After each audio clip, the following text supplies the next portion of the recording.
that's why it's really important to have a plan and understand what your goals are. In fact, my camel out there is suffering right now with a broken back. So I actually found Pepe when it was only a couple of hours old, and I'm like, oh, this is a funny meme. Oh my god. Yo! Who is this Degen? The old man is swing trading over years at a time. And it's like, that's where the real money is made. The answer is a permanent loss. With single-sided staking, you don't have to worry about impermanent loss. If you're aware, if you're disciplined, you can hone that into further financial growth. Financial freedom, to where you can actually live life and not have to be constantly living paycheck to paycheck. I mean, that's the ultimate goal, more or less, right?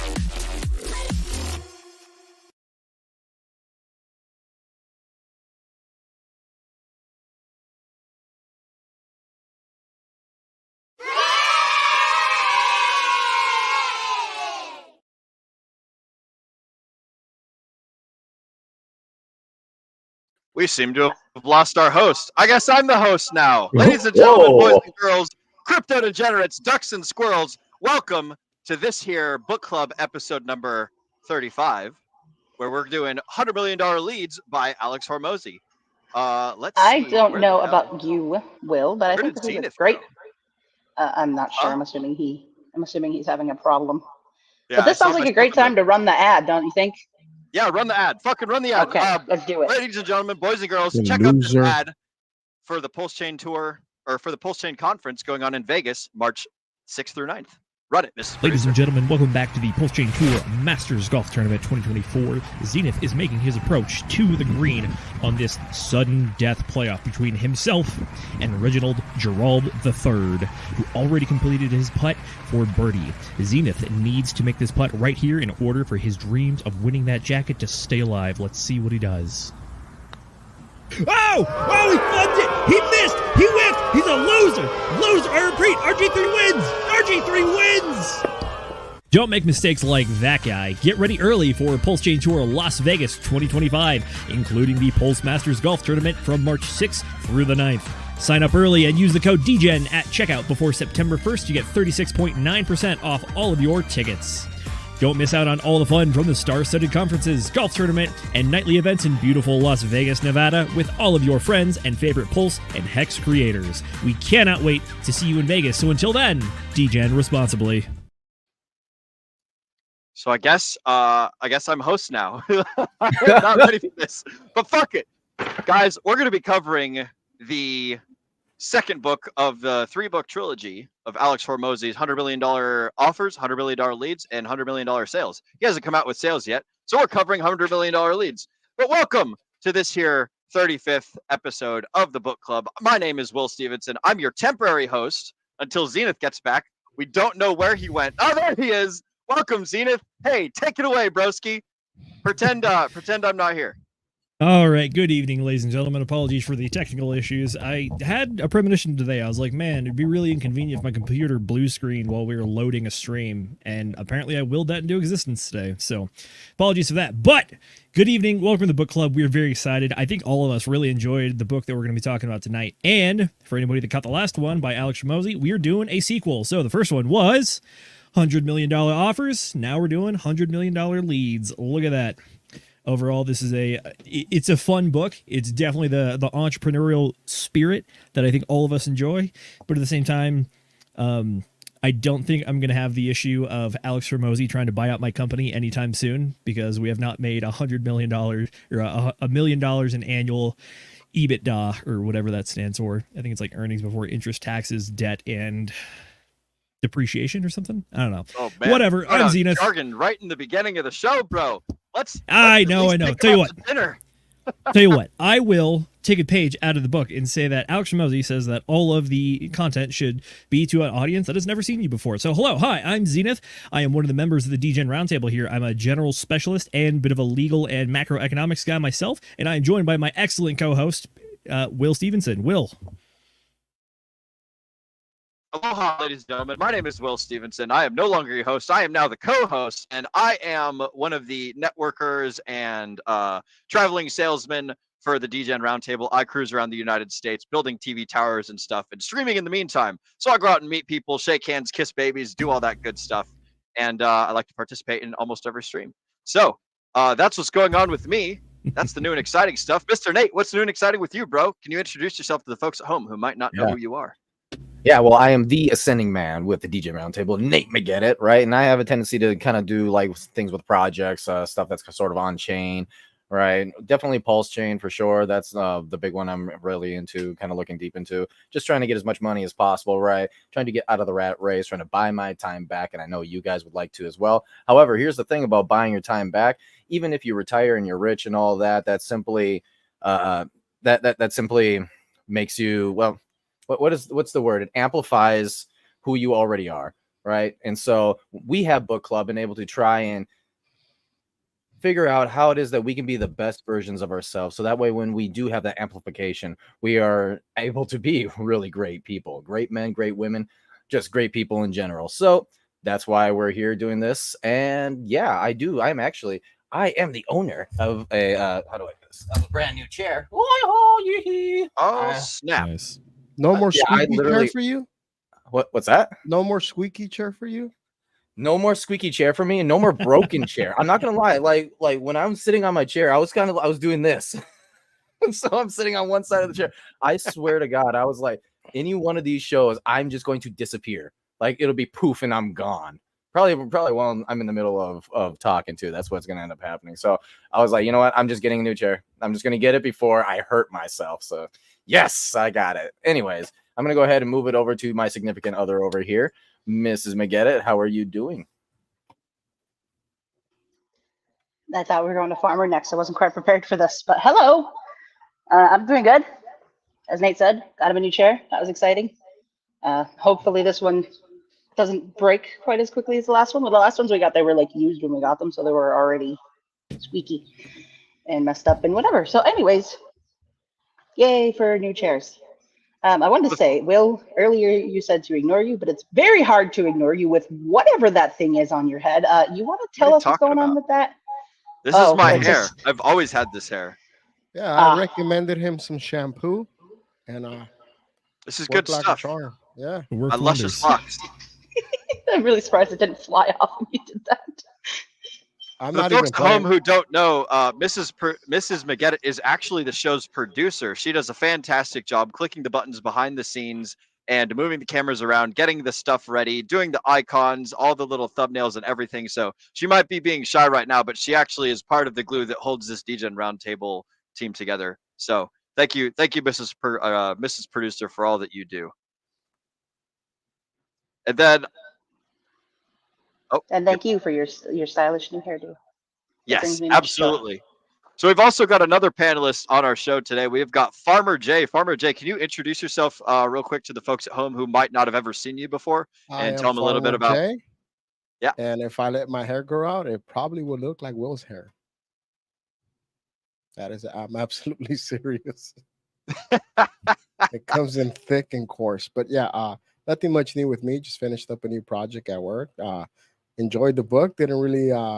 It's kind of like a different subject for me. It was very interesting. Just what it taught and stuff. And needless to say, we all know what my favorite part of the book was. You know, the best advice ever. If you give out free drugs, you earn customers for life. They will keep coming back to you. Get them hooked on that first hit. True. First hit's got to be the most powerful. Give them the I like it. Pure uncut. For sure. Alrighty, gang. I think that is all of us. So let's talk about everybody else that's not on the panel, but in the chat. Will, if you don't mind. Ladies and gentlemen, it's time for motherfucking chat shout-outs. Let's get to it. Shout these out. Shout out these outstanding. Up first, the #1 Degen of the evening. We have Centurion 54X coming in early tonight, saying, "What's up, Degens? Good to see you, sir. Good to see 54 Cent in the chat, as always." Up next, got another fan favorite. We got Ramon Carrillo. He says, "Sup, fam? Good to see you, brother." And I think we even have one more. Hey, there he is. Tin Top says, "What's up, Hexicans? Good to see you, brother. Good to see you as always." But yeah, Hexico is here for book club. And I think Farmer probably got some interesting topics about how to really do the ads for selling spots in Hex Tent City. So hopefully you got some good leads out of it. I'll have to start advertising in all the chat rooms. Reserve your spots now, gentlemen. They're gonna go fast. Yes, we take only payments in Hex, since it's worthless anyway. You might as well get rid of it and get your spot. It's true. Alrighty, so before I go into my ramble of the summary and outline of the book, I want to ask the panel, what was your favorite part, or is it a specific quote or section that really stuck out to you? Let's start off with Will. What you got, man? So my favorite part of the book was, just like right there in the beginning, he says "do more," and I thought that was like probably my favorite. Like of the whole little bit is just like do more shit, guiding principles, do more, suck less by doing more, get your 10,000 hours in, and you'll be a-okay. But like the part that like really strikes home with me is the that yes gets you wins and no's gives you feedback. So there is no, and this is something that Tony Robbins talks about as well, is that there is no failures. It's all either you get an intended outcome or you get an unintended outcome. And the unintended outcome just tells you like, hey, I need to rejigger the stuff that I'm doing so that way I can like get the shit that I want. So it's you're either winning or you're learning.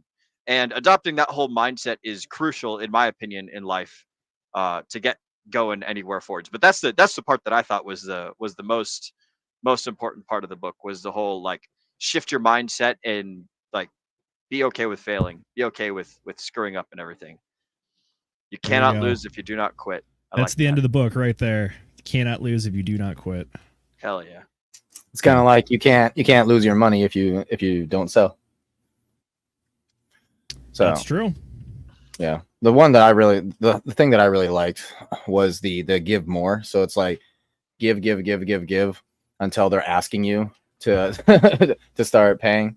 That whole thing really kind of got me. I'm like, wow, yeah, that's a lot of giving. And he had an example in there about how he was using social media and how he just needed to give out more and able to get more attention, right? And then so I was looking at that. I'm like, oh, that's an interesting thing to think about, is just continually give out as much free information as possible until people are literally, which actually hilariously enough, we kind of have that going on in our own community where people are like, hey, when are you gonna make this a paid Telegram? It's like we give out just so much free content, 2 more weeks. Yeah, 2 more weeks, right? 2 weeks. But yeah, I'm not gonna lie, when I was going through this book, I wasn't necessarily like listening to specific things in it. I was like more so thinking about how I can take what's currently being said in the book, right, and how I can apply it. And so I started writing down a whole bunch of notes on stuff on like how I can apply these principles. So yeah, I like the book. I do think there's, aside from maybe a little bit more honesty where he's trying to help out more people, I feel like a lot of this information is stuff like you should already know, or is in every other book about marketing and all that. Maybe not. Maybe I'm just throwing shit in the wind. But yeah. So, what about you, Farmer? What was your favorite part? Oh, it's kind of more along the lines of what you just talked about. Like I started off with that free jerk things, but he gets into the point of the more you do right for free, right, and you put yourself out there, specifically when it comes to like media content, eventually for the most people might not pay for anything you do, but you're going to find a small percentage of people that value your time and actually want to interact one-on-one with you, or want a closer knit group, or say you have, like, there's a lot of media creators out there, right, that they have their free content, and then on the side they also have private things they do, right, where they have more exclusive things there, and some people are going to actually take the time and value that and actually are willing to pay for that. But that takes time to generate, right? You have to actually put in that time first, where people are going to find you valuable, and when they find you valuable, they're like, what can I pay? Since I got value for you, is there anything I can pay in return, so that is there any extra information you have? And like I said, I think we see a lot of content creators do that nowadays, where they have their free stuff they put out, and then they have exclusive groups, that there's a paywall there if you want that extra stuff. That's like I said, not everybody's going to go for it, but some people will value that. And eventually, if you put in the time and you actually put out stuff that's valuable, people are going to find value in it. Yeah, and those are the people who become your best customers too, because they truly value you, rather than just like, hey, just like, give me whatever, they actually care about you as the person. I want to say like the ratio for that is generally around like 1% of your audience. If you've got like 3,000 people, then you'll have like a core 30 that are out there buying your stuff and super duper appreciating. If you got like 10,000 or 100,000, then those numbers start to stack up and get pretty impressive after a while. But yeah, I totally agree with you, Farmer. Good point. And I was going to say, if anybody's got free drugs out there, you just shoot them this way. No, I'm just messing. True. I will say, I think one of my favorite parts of the book is when Alex actually starts going through the numbers on certain things. I know. Boo the engineer talking about numbers is the favorite part. I was going to say something. But it's interesting to see it actually in practice and see what the numbers look like and how the scaling grows from there. So specifically when it comes to like the idea of like paying for advertisements, trying to actually like put it into the metrics of like, what is it? Lifetime gross profit from a customer. And then also the other metric was the cost of acquiring the customer. So it's not just like the immediate sale that you make, but like how much is that person going to spend with you over a lifetime? So therefore the amount that you spend acquiring them through advertising can be justified through lifetime purchases. It was like, that's interesting. And then he even doubled down on that concept and talked about how if you do this, what's going to end up happening is that you have a break-even point somewhere later on. But at the same time, if you're able to do a little bit of upselling at the beginning, you can actually front run some of that cost and recoup it sooner on, so that you no longer have a cash flow problem over the course of like 2 months to break even. That's that makes me think about like Coca-Cola, the amount of time they spend advertising to get you to be a first-time customer, and then you're just fucking hooked for life, baby. You're just a Coke aficionado or a Pepsi aficionado or a Derber Berber or a fucking Sprit or a 7-Up or whatever the fuck kind of fancy drinks you guys drink over there. That's how they got the polar bears. That's how they got those polar bears hooked. Yep.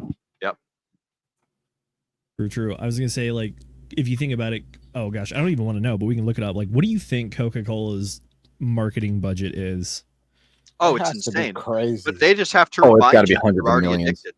They average $4 billion a year worldwide. $4 billion with a B. That's just advertisement? That's advertising worldwide per year. Wow. Yeah, 2.8 billion in the US alone. I was actually watching a thing on Coca-Cola not too long ago, and one of the places they spend crazy amount advertising is Mexico.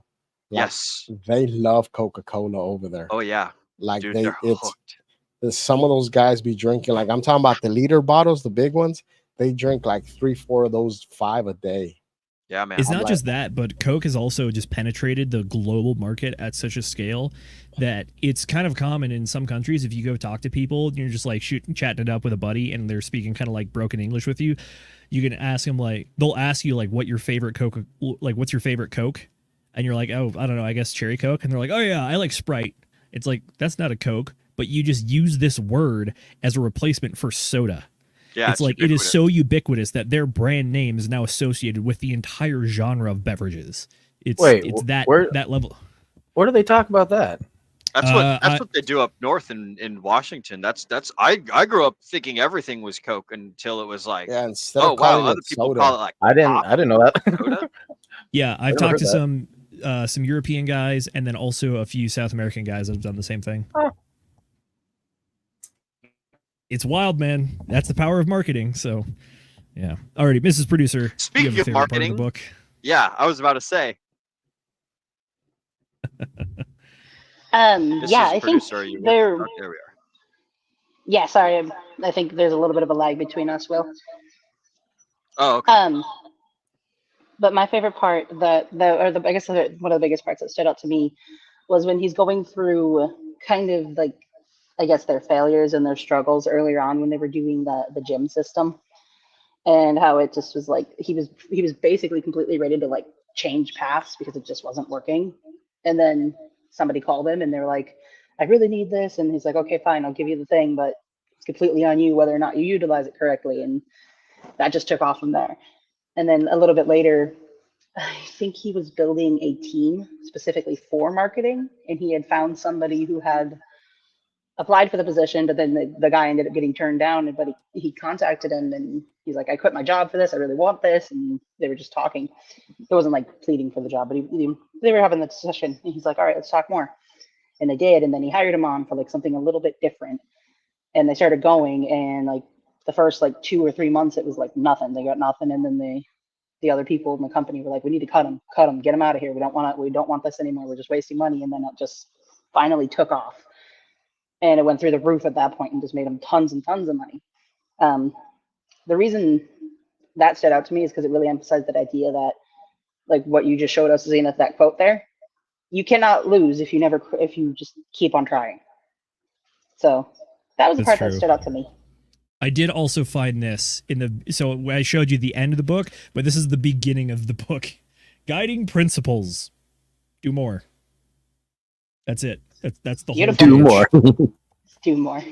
Hey kid, how do I make my business successful? Have you tried doing more? Yep. You gotta outwork the next man. It's so funny, like how much of life is just following the common sense or like really easy path. Like the successful people don't have this like super secret, like magical way of doing things. It's like, oh no, they just do the obvious thing a whole lot and nobody else does.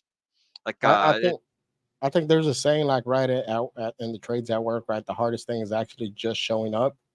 Yep. So, and that's the thing, just actually going above and beyond what most people are. Just all you got to, like, since most people are lazy, if you actually put in just that little extra effort, you're just gonna beat people just because they don't want to try. If you just do more than them, you're gonna come out ahead of them. Yeah, well, it's the human condition. We tend to overcomplicate things, you know.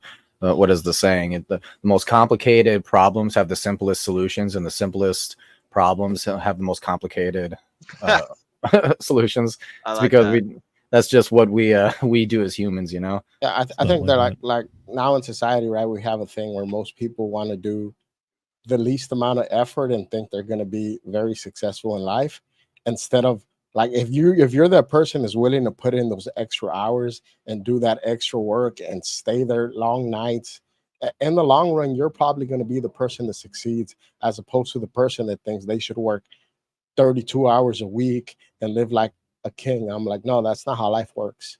Like, if you want to be successful in life, then you're going to have to outcompete everybody else. You're in competition with everybody else. If you don't want to compete, then you're going to fail. True. By the way, Mrs. Producer, I found the story that you're talking about. I want to read it off real quick because I also really like this one as well. So this is Alex talking about the cold call section or cold approach, and he had a guy listed, but he was like, "Oh, cash flow is kind of not good right now. We're probably going to cut this offer." So he starts off and he's like, "Yeah, I got this message." He says, "Hey, Alex, Kale told me you guys don't need a salesman anymore, so my offer got pulled. I quit my job to accept it. Super honored you considered me. I hope you'll consider me again the next time you have openings." So he was looking for context. I scrolled up, reading our earlier messages, rewarded me with a pang of guilt. I was the one who told him to apply. He took the rejection well, a sign of a good salesman. I felt obligated to reply. I go, "You on?" "Yep." "You got 5? "Yep." So we hopped on a call. He sounded a little nervous, but I could tell he knew his stuff. It sucks we don't have enough leads for this guy. Alex says, "I've wanted to work with you," or the other guy says, "I've wanted to work with you for a while now. I read your book and used the scripts to become a top producer at my company." "That's awesome. I'm so glad to hear it. What kind of company?" I asked. "Gym software company." "I hadn't heard of them." "Oh, interesting. How'd you guys get leads?" "We're 100% cold outreach." "You got cold call and cold email gyms, then sell them software?" "Yeah, pretty much." "How big's your team?" "Our team's about 30 guys." "A team of 30? What's your revenue like, if you don't mind me asking?" He goes, "Oh, we do about $10 million per month right now." "That's insane." He goes, just from cold outreach?" "Yeah, we've run some ads, but we haven't cracked that yet." "And you do this with a retention offer? You're not even really making gyms more money?" "Yeah, it's definitely not as easy to sell the stuff as you do for the gyms. Do you think you Alex goes, "Do you think you could use the same cold outreach system here?" He goes, "I've never started a team, but I bet I could figure it out." "All right, what was the offer Kale pulled?" He goes, "I was going to be a closer, but he said you guys don't need one anymore." Alex thinks for a moment. He goes, "Well, given our current lead volume, he's probably right. But if you can get your own leads, I'll give you the runway to get cold outreach going. What do you think?" He goes, It'll take a while to get going. I'll have to figure out the scripts for your offer." "Yeah, that makes sense. How long do you think?" "I'm confident I can make it profitable in 12 weeks. Alex goes, "All right, deal. I'll let Kale know the plan. To be clear, you'll be expected to figure all this out, the software, the list, everything. I'll front you the time, but we can't support you much beyond that." Understood. So here's what happened during the following months. September, 0 sales. Zipola, nothing. Zilch, nada. October, 2 sales, $32,000 in revenue. At this point, the team asked me to pull the plug on the cold outreach. I say no. December, 4 sales, $64,000 in revenue. The team again asked me to pull the plug. January, 6 sales, $96,000 in revenue. February, 10 sales, $160,000 in revenue. March, 14 sales, $224 million or $224,000 in revenue. April, 20 sales, $320,000. May, 30 sales, $480,000 in revenue in 1 month. Today, cold outreach generates millions per month for our businesses. Making this work took every legal cold approach method we knew: cold calls, cold emails, cold direct messages, voicemails, everything. But piece by piece, we built a reliable customer getting machine. I wanted something that would endure, and that's what I'm going to show you how to build. There you go. I love his whole system. Like, I'm going to make better people so that way they can start companies and do good stuff, and then I can teach them how to do better so that way they're big enough that I can buy them, and then they could use my systems to like make me wealthier and then get wealthier in the process. It's so cool. Like, it's like you're literally building a 3D printer that 3D prints Legos that you're using to like build the sidewalk in front of you or something. It's That's super true. cool what he does.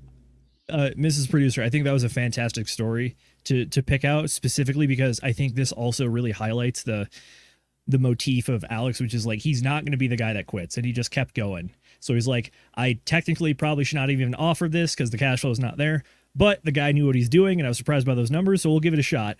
And then he's like, even when my team told me to pull the plug early on, he's like, nah, let's keep going, let's roll the dice. And then eventually it paid off. He's like, we did every legal thing under the sun, but we got there.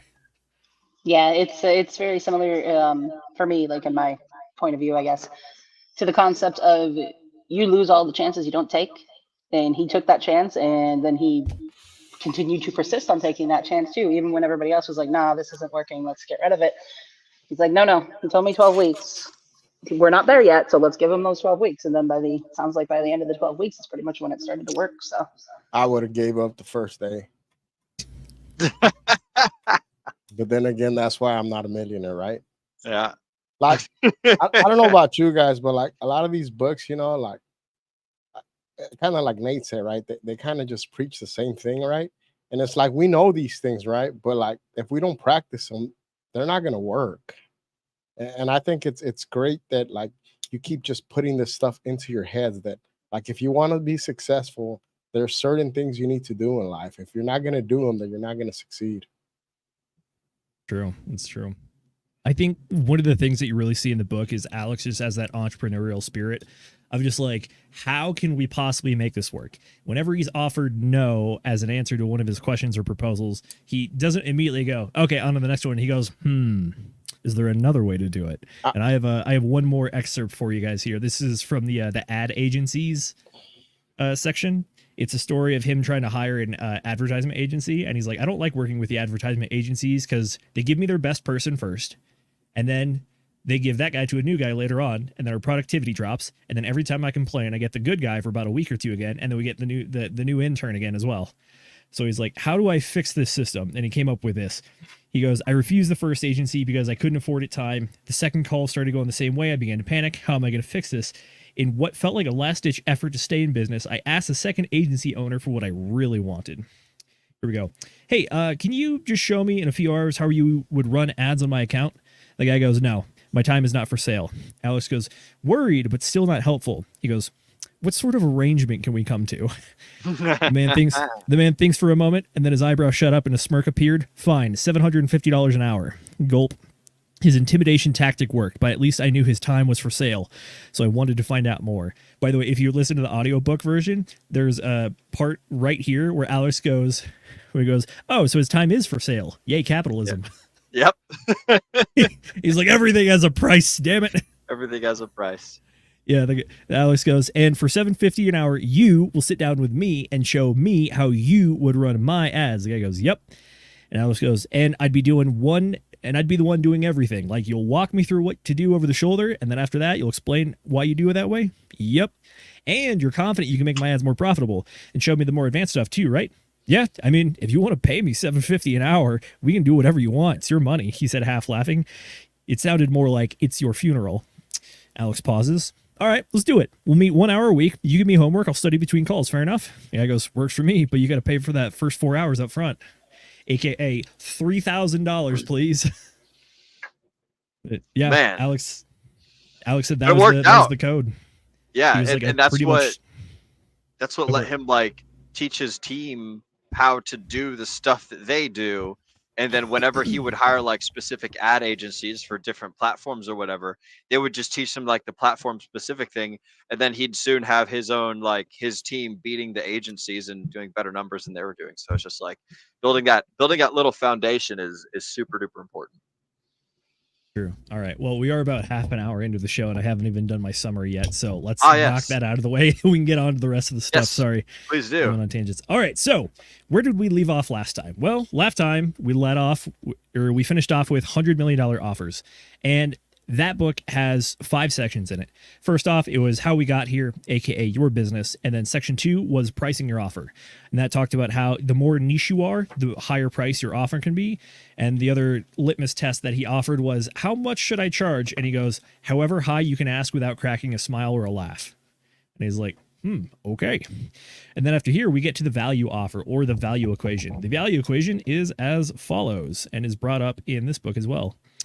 The top half of the equation says your dream outcome multiplied by the perceived likelihood of achievement divided by the bottom half, which is the time delay and the effort or sacrifice required to achieve it.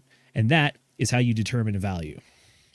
After that, we have enhancing your offer. So this is how you do like guarantees, packaging, upsells, that kind of thing. And then the last part of the book is executions, actually putting it into practice. So that is where we left off for $100 million offers.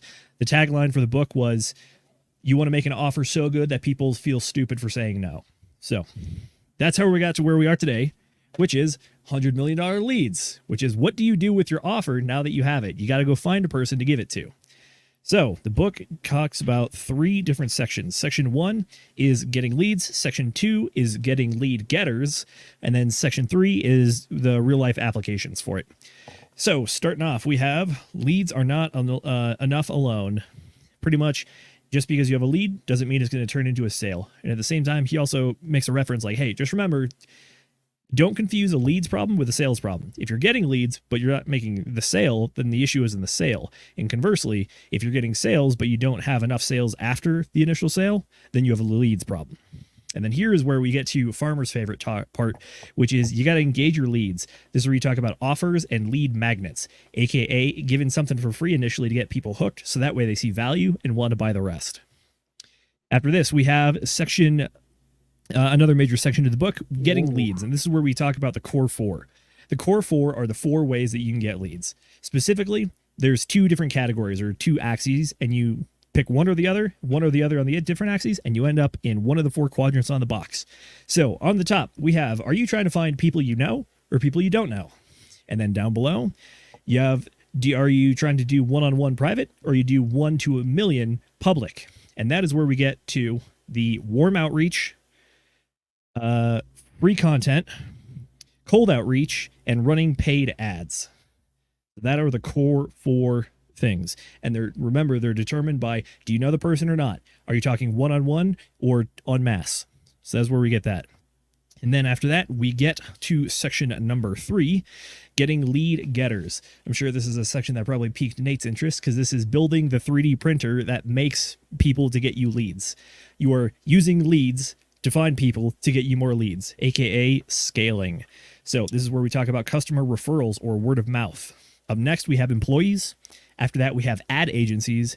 And then finally, we have affiliates and partner programs. And then after that, we have the final section, which is just wrapping it all together, put it into real life, and getting it going. And that is $100 million leads. Any questions? No, that was fantastic. Well done. All right, much appreciated, much appreciated. Tell you what, let's get into the first topic, which is that the lead is not enough on its own. We're going to talk about offers and magnets. So, Farmer, if you are a person that's trying to sell tent spots in Hex City, what's going to be the free drug that you use to get people to buy that lot?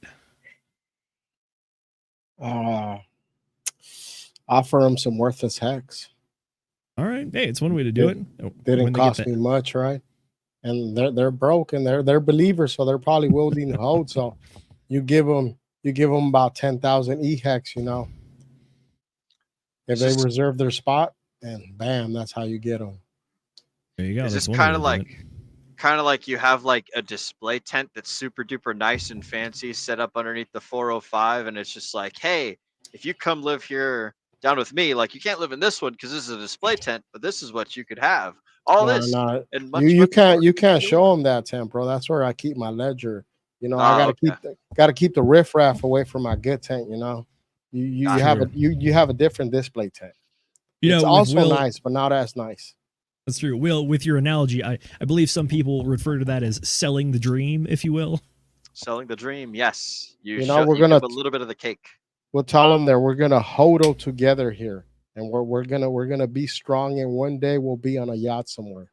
Yep. You got to sell them the dream of the yacht and Hexico Island. You know, one day if we just hodl past the first 5 stakes come unleash, we're all gonna make it. You know, you got to sell them the dream. That's true. I got a question for the panel in this section.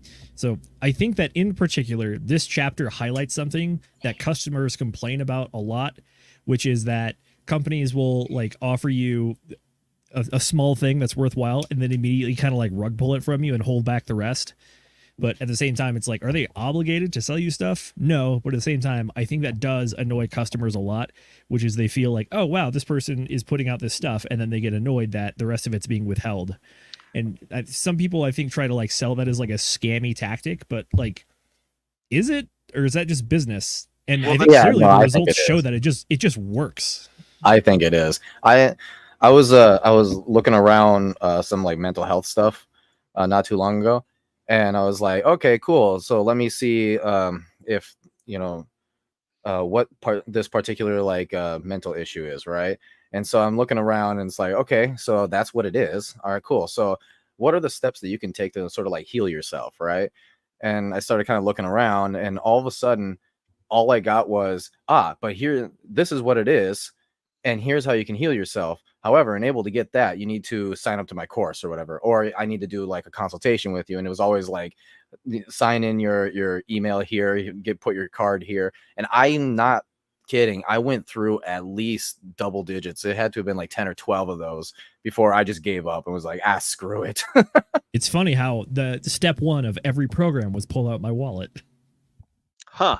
Interesting. Yeah, I'm trying to heal myself from a trauma in my childhood. So therefore, enable for me to actually be able to do that, I need to pay somebody. I can't even get a hint. Yeah. It's like that sort of thing costs the company goodwill. That's one of his quotes in the book somewhere. Is it like the difference between something and something is goodwill? Oh shoot. The difference between the cost a customer pays and the value that they are perceived to be receiving.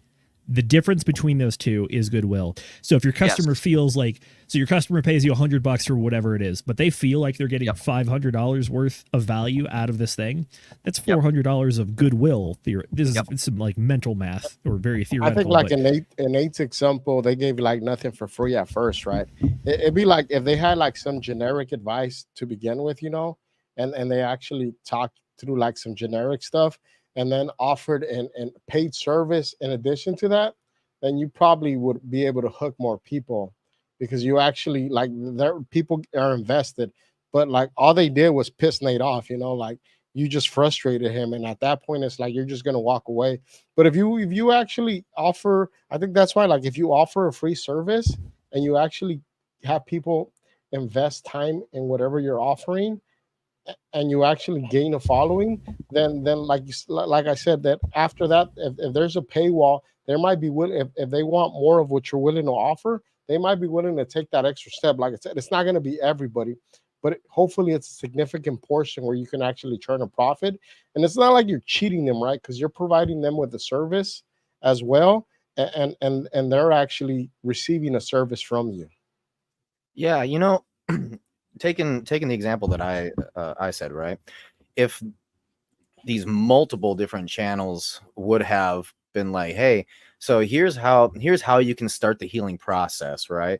something very valuable, right? Here's your steps that you can start doing.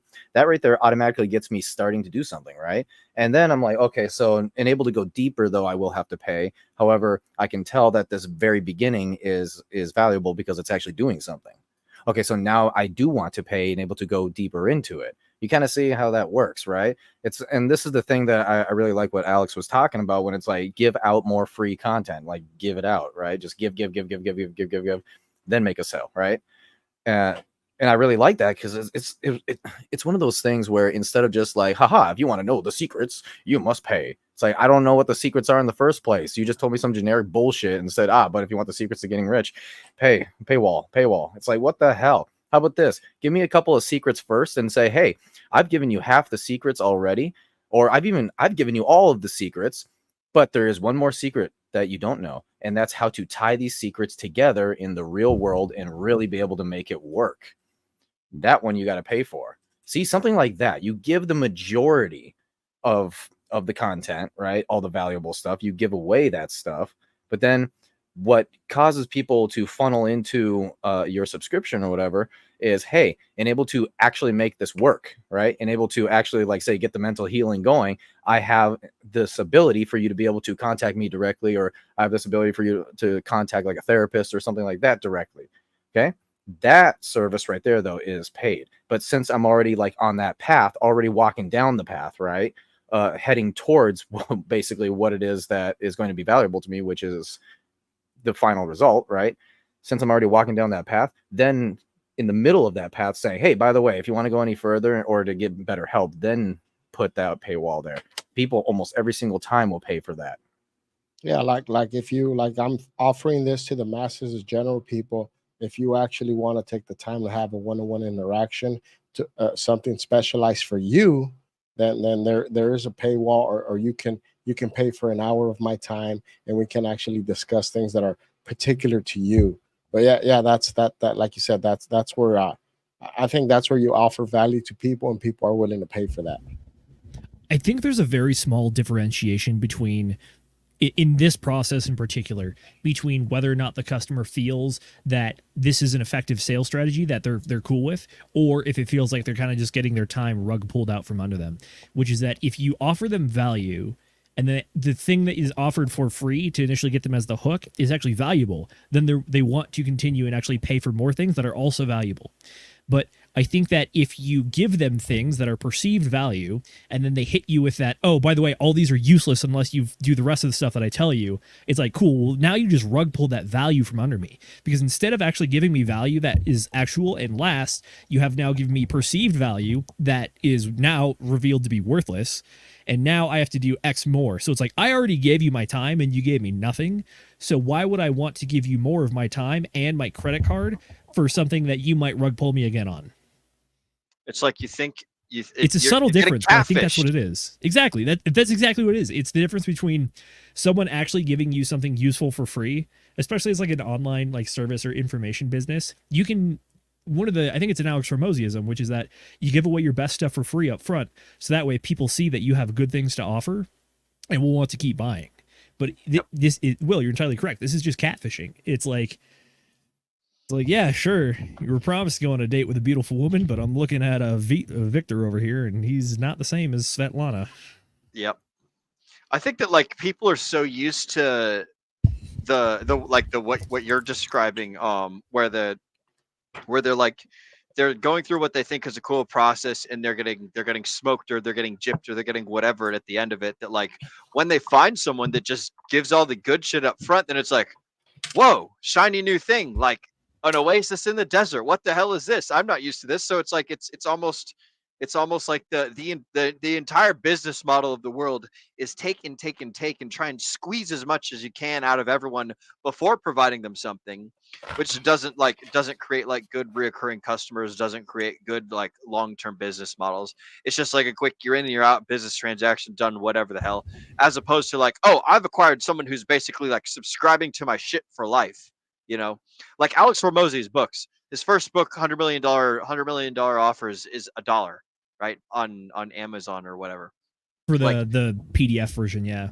In his Yeah, book, he like- talks about, he's like, look, I want to give this away for free, but Yeah. like they won't let me and still call it Yeah. a book.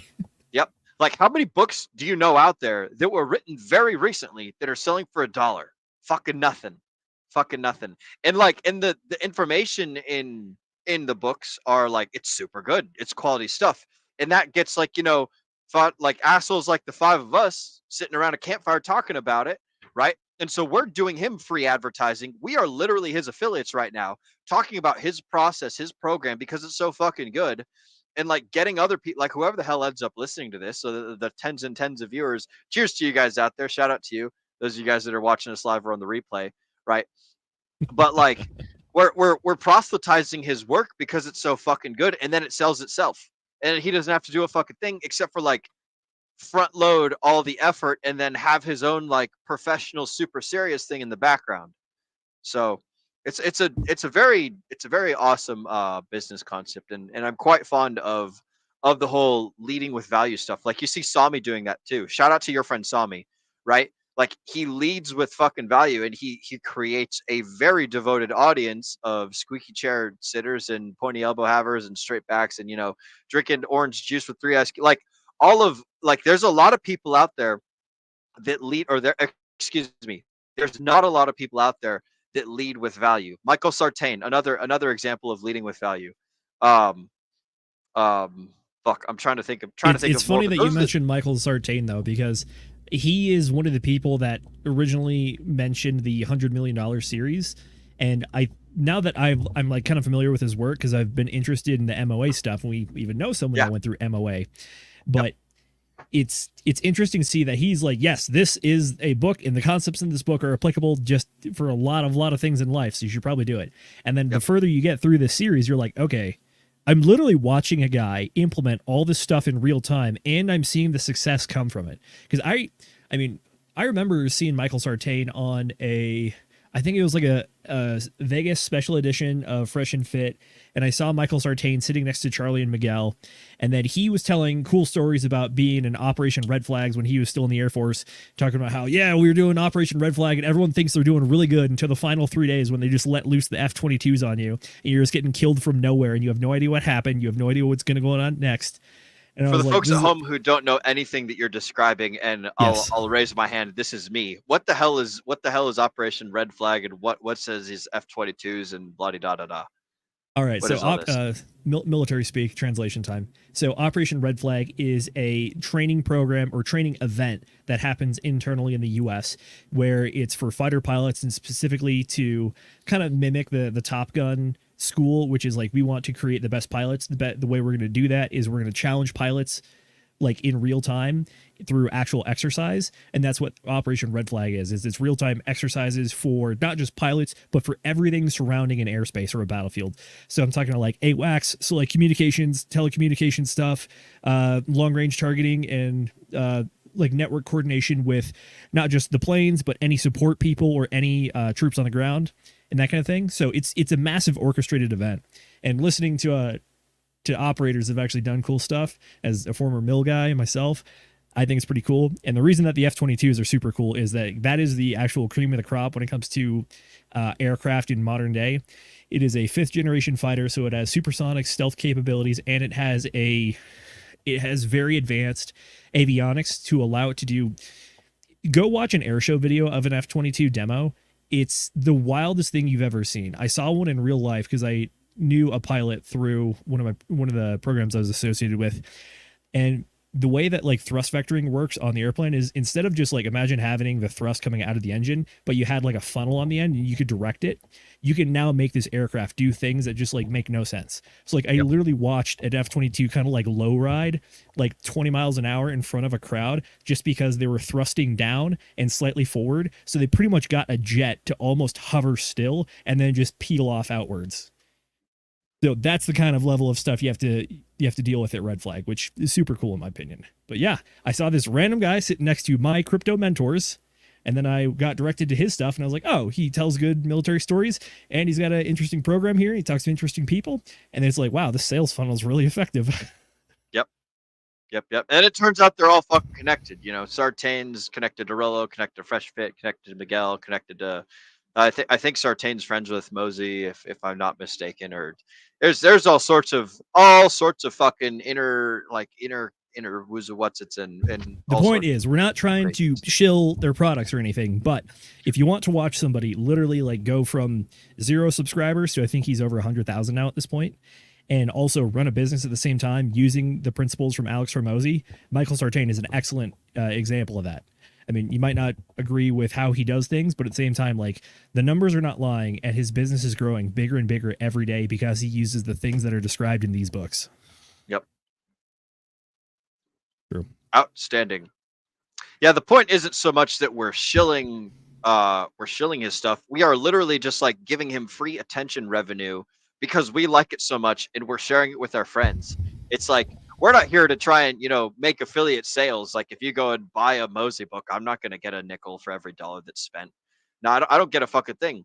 But Alex, because he's created such a cool product, he gets me talking for free about it because I like it so much. And because I like it so much and I'm talking about it and like I have a semblance of a public voice, like there's other people that might, like it. And then they might go tell their friends about it. And the whole thing just fucking like blossoms up into a network thing. And all this comes from leading with value, where you start off by giving and then you don't ask anything in return, and you just keep leading and you just keep leading and you just keep leading and you just keep leading and giving away things for free.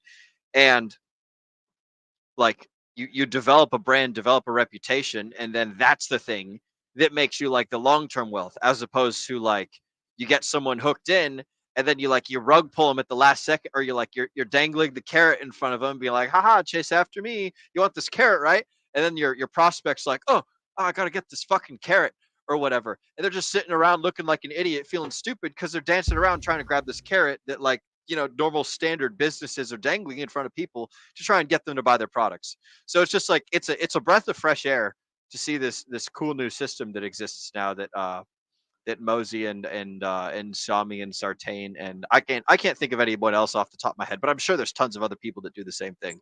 It's a breath of fresh air to see this stuff.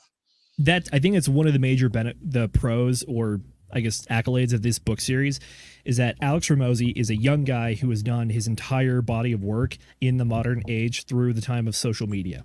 So if there's anybody out there right now that really gets it and understands like the nature of the tools available and the nature of the beast right now, I think it's Alex. And it really comes through in the way that he writes and communicates to people and the way that he tackles the topics. True. All right. The last thing I want to talk about is a bit of a transition to another topic, but when it comes to how he describes the magnets and the leads, the thing that we talked about previously when we were talking about the value rug pull, so to speak, in a lead that feels really bad on the customer side of the house, I think is that Alex wants to complete like that dopamine cycle in your brain, which is like, we want to offer the shiny object. We want you to have the shiny object. Now we want you to experience the feeling of being like, and realizing, oh wow, I got this thing and I got value. That ties on later into how he applies to some other stuff as well, which is like when you're doing the free content online, you have that same dopamine cycle, which is that you don't want to cut the dopamine cycle short because then people feel cheated or screwed or they feel bad.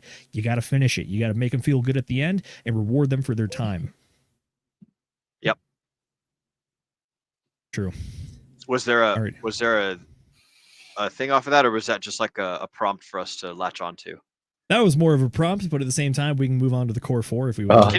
Can you say it again? I thought that you were going to ask a question or something. Well, I was going to ask, do you think that is an accurate assessment of what's going on here? Which is that I would like you to repeat the thing because it was very long.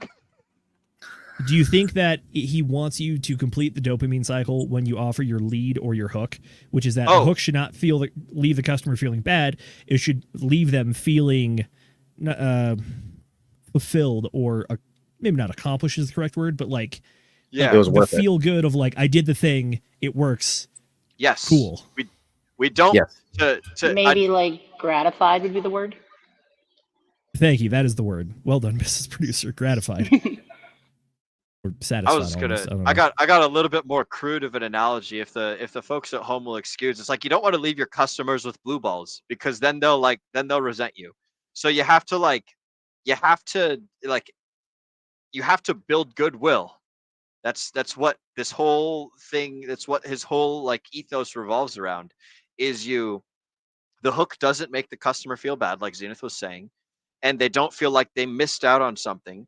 They get that good dopamine rush, and then they associate that dopamine rush and the product and the fact that their problem is solved. They associate it all with you, like as the person that's selling the item or providing the service, or whatever the case may be. Like I totally agree, and I think that if that's what your question was, Zenith, that like leaving the customer like feeling empty or whatever is not a good idea. They have to feel fulfilled. They have to get that win. You got to get them those wins. True. Yeah. The question there was, am I reading too much into this like a crazy person?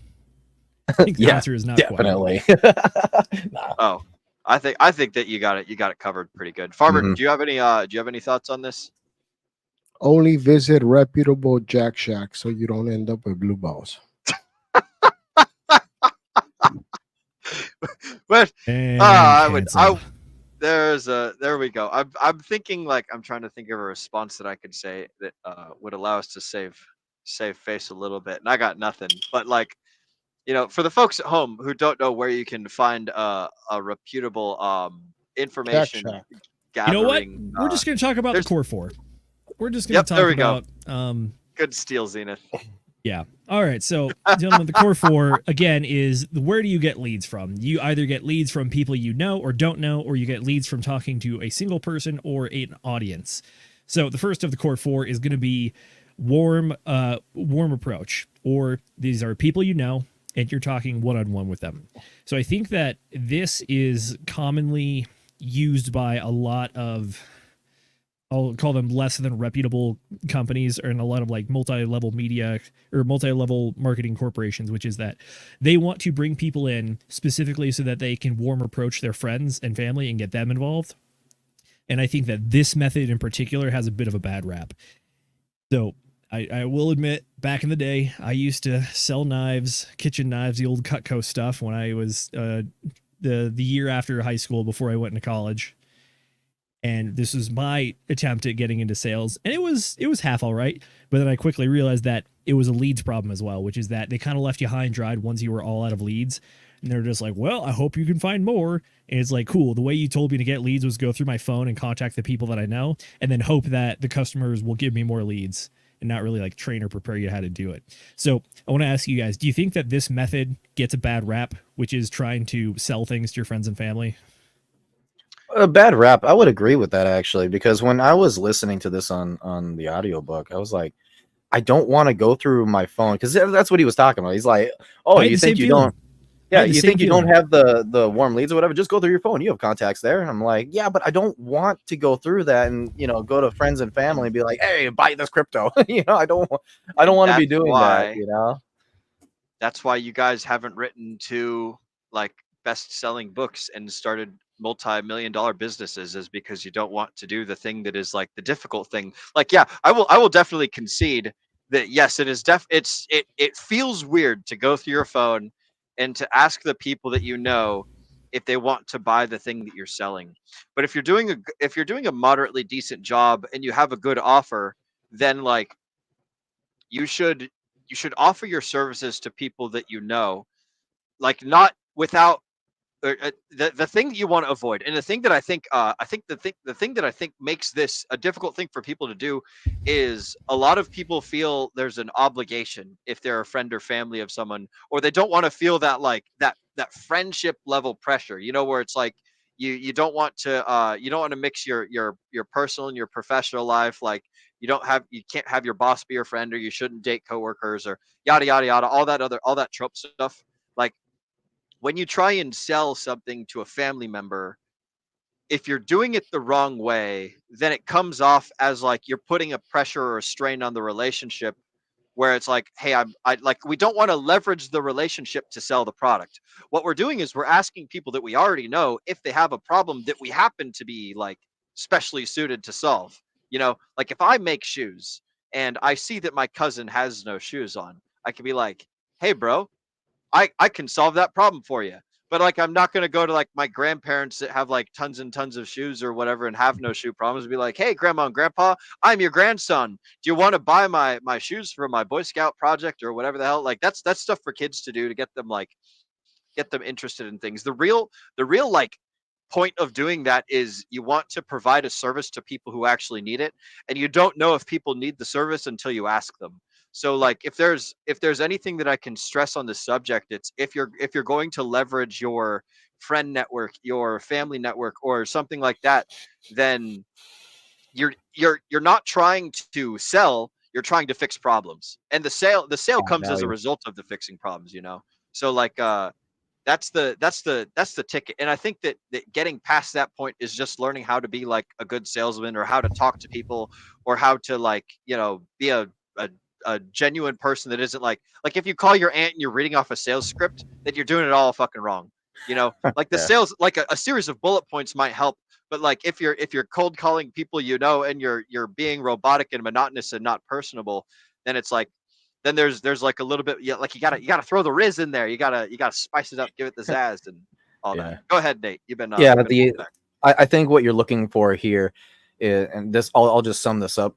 The reason why you and I felt that way, or like I don't want to, you know, call my friends and family about this, right? The reason why is because of the reason you're selling. Okay, why is it that you're purposely trying to sell somebody that you know that you're in a relationship with, whether it's a friendship or a family, whatever, right? Why do you want to sell them something? You know, is it that you're just looking for money, or do you want to actually help them? Are you adding value? Are you solving the problem? Exactly as Will said. That's the reason why, you know? Correct. I think to tie it together, I think both of you guys hit this one square on the head. And then also it kind of felt like a bit of a throwaway line in the book, but Hormozi talks about be genuine. You are not like, you are trying to solve a problem, and that comes with selling things and being financially compensated for it. But in this one, I think like Will said, are you straining the relation by selling this to a person?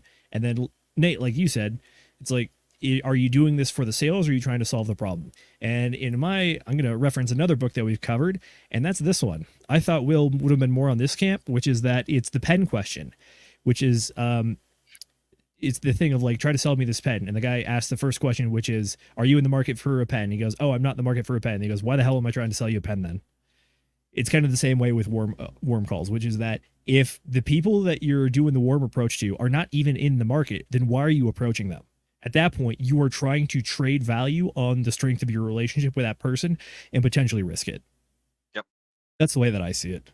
Yeah, but I think he also says it's not just friends and family, right? It's like your overall network of people. Maybe it could be like school colleagues or professional networking groups you have, you know. But yeah, I feel that like if you try to push that like to family and friends that are looking, maybe make it known that you have this product for sale in case they need it, and just keep it at that. And if they need that product, then if they come to you, that's a good thing, right? But like pushing it, yeah, I think that probably kind of strains relationships with people. If you're like just every time you have a conversation with them, you're trying to sell them something. It's like, no, look, I have this service or this product for sale. If you're interested, let me know, you know, and then just keep it at that when it comes to like friends and family. But like other networking groups, like you can make a little bit more effort, even if you're just sending like emails like once a month or something like that, you know. But yeah, I think you would strain relationships if you try to keep pushing products on people that don't want them. Yeah, absolutely. Yeah, so it's the communities that are around you, right?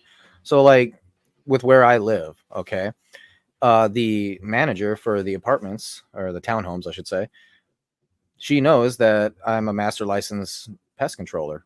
And so in exchange for, you know, lowering my rent for the month, I go around and I take care of problems, you know?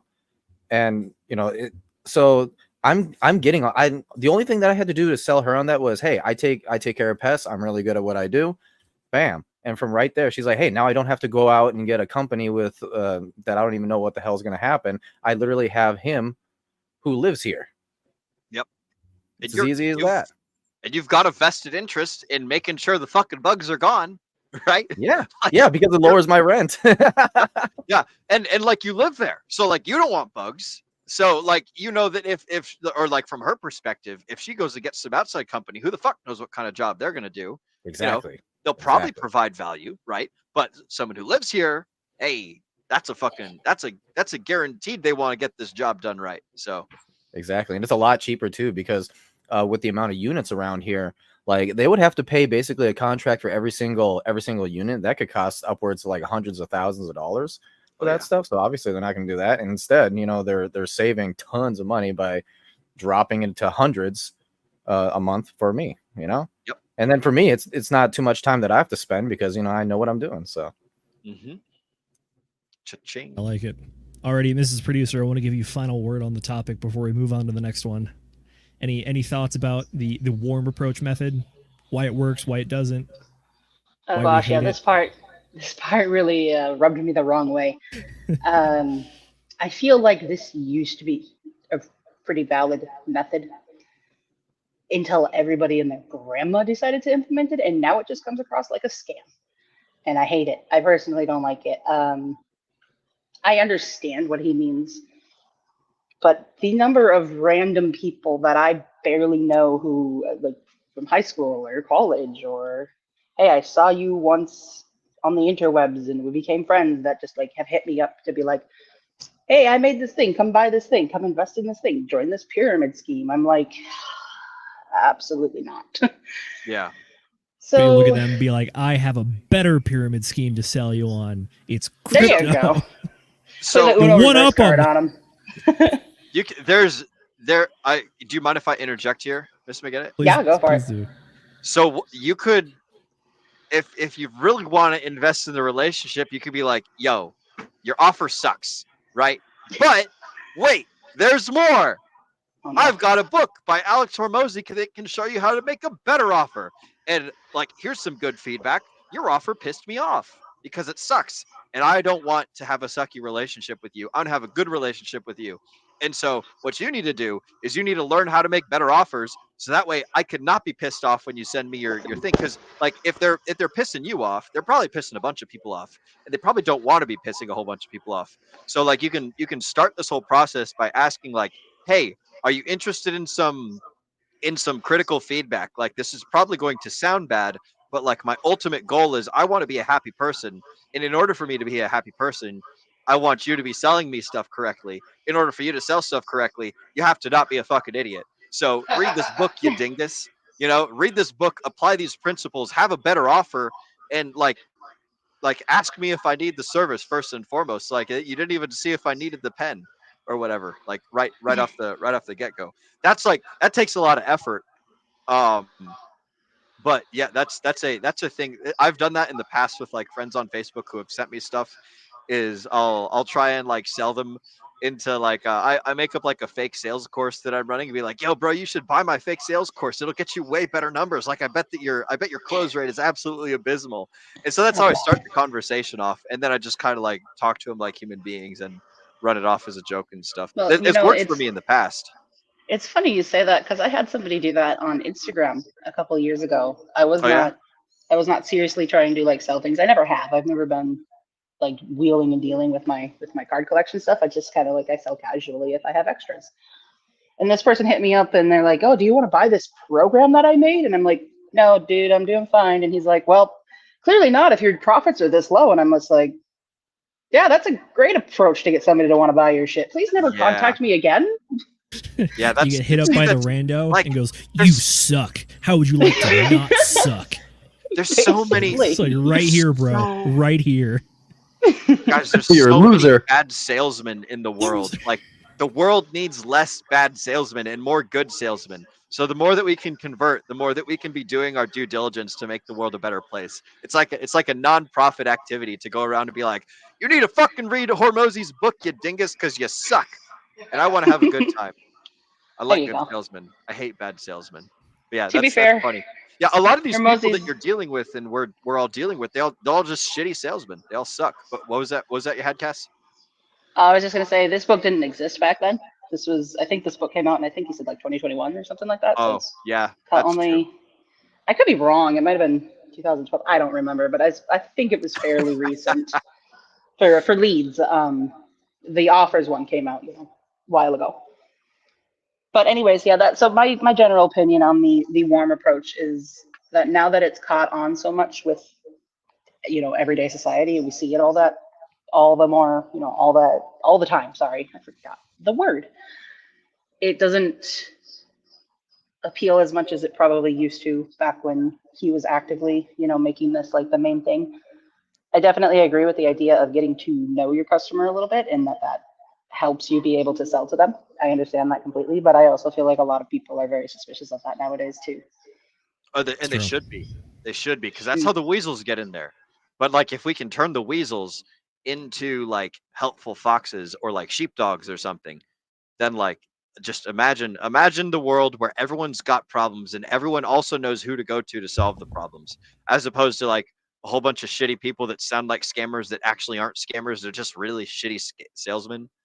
That's the world that I dream of. So True. Alrighty, let's move on to a topic that is very. Tell you what, let's do chat shoutouts. Actually, Will, grab the paper, my man. It's time to talk to the people. Chat motherfucking shoutouts time.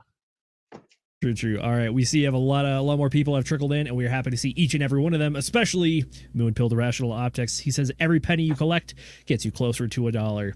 Yes, it does. Although I will say, Alex Hormozi did pull the classic "You can't save your way to $1 billion" in this book, so there is that. By the way, Moonpill the Rational Optics, I would like to let you know that your gang, the Dark Side of the Moon folks, have unfortunately gathered another member from Wednesday's show, so be prepared to receive Joe. Alrighty, up next we have Dr. H, aka the Cryptopractor. He says, "Hey Degens, boop the like, spank the sub, and share to pump your bags." Absolutely, we're gonna pump them knowledge bags with books. True. By the way, can we bring up Dr. H's other comment? He had a really, really good one as well. It's the one about the Sears. Yeah. We were talking about this when we were talking about hooks and magnets. Dr. H said the following. He says, 20 years ago, I went into a Sears store when I was in the USA from the Royal Navy, and I bought something, and I got a free Leatherman multi-tool. I was a customer for life and cried when the store closed. Some things are too beautiful for this world. Unfortunately, I think Sears is one of them, or at least it used to be anyways.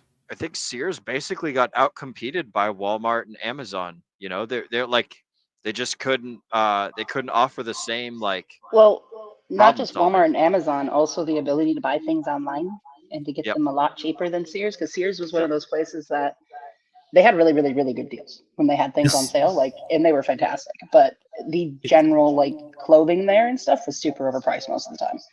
So now that we can get, I know of 4 or 5 websites off the top of my head. I can go and get shirts, dresses, pants, anything I want for less than $10. And then they're cute, they're nice, they don't last super long, but they're so cheap that you can just keep buying more. That's true. I think Sears. Sorry, Farmer, go for it. I was gonna say I think one of their main problems was their checkout process was antiquated, like a motherfucker.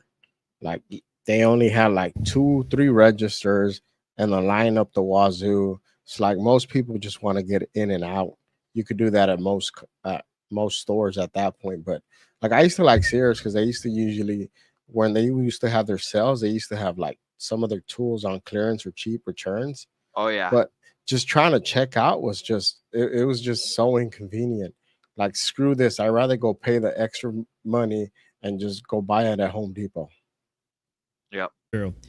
My point is, I think that Sears was a little, its heyday was well before any of us were alive, which is that I think the Sears catalog truly was an institution of the United States for so long, and that alone had just such capital market share that they had captured through it. And it was everyone knew what the Sears catalog was. It got delivered regularly. If you wanted to go look up the price of something, go grab the Sears catalog, that kind of thing. Good old days when you could buy firearms through the catalog. Yes, that's true. Get a that's fucking true. Tommy gun for $160 back in the 1950s. We used to be a society. The good old days. You can do a lot more with $150. Yes. Bring us back, Zenith. Take us back to where we started here. Back to the chat shoutouts. We got Paul Sachs up next. He says, "Sounds like shitcoin industry." Everyone. Yep, that is talking about the idea of warm approach marketing. Although, how dare you speak about post-chain Latina like that? I think that those two comments go together. Sounds like everyone's got one. Those two. Yeah. That's true. That's true. Yeah, and I think in crypto, what was particularly with the shitcoins, some people use the communities to shield their shit coins that are absolutely worthless. So that's one way they do it. I mean, they're not providing anything of value, but that they're using that method. That's true. Alrighty, we're gonna keep it rolling from here. We got Crypto Khalil. He says, "Is that Hodpril?" I can't remember which one this was in reference to. Maybe.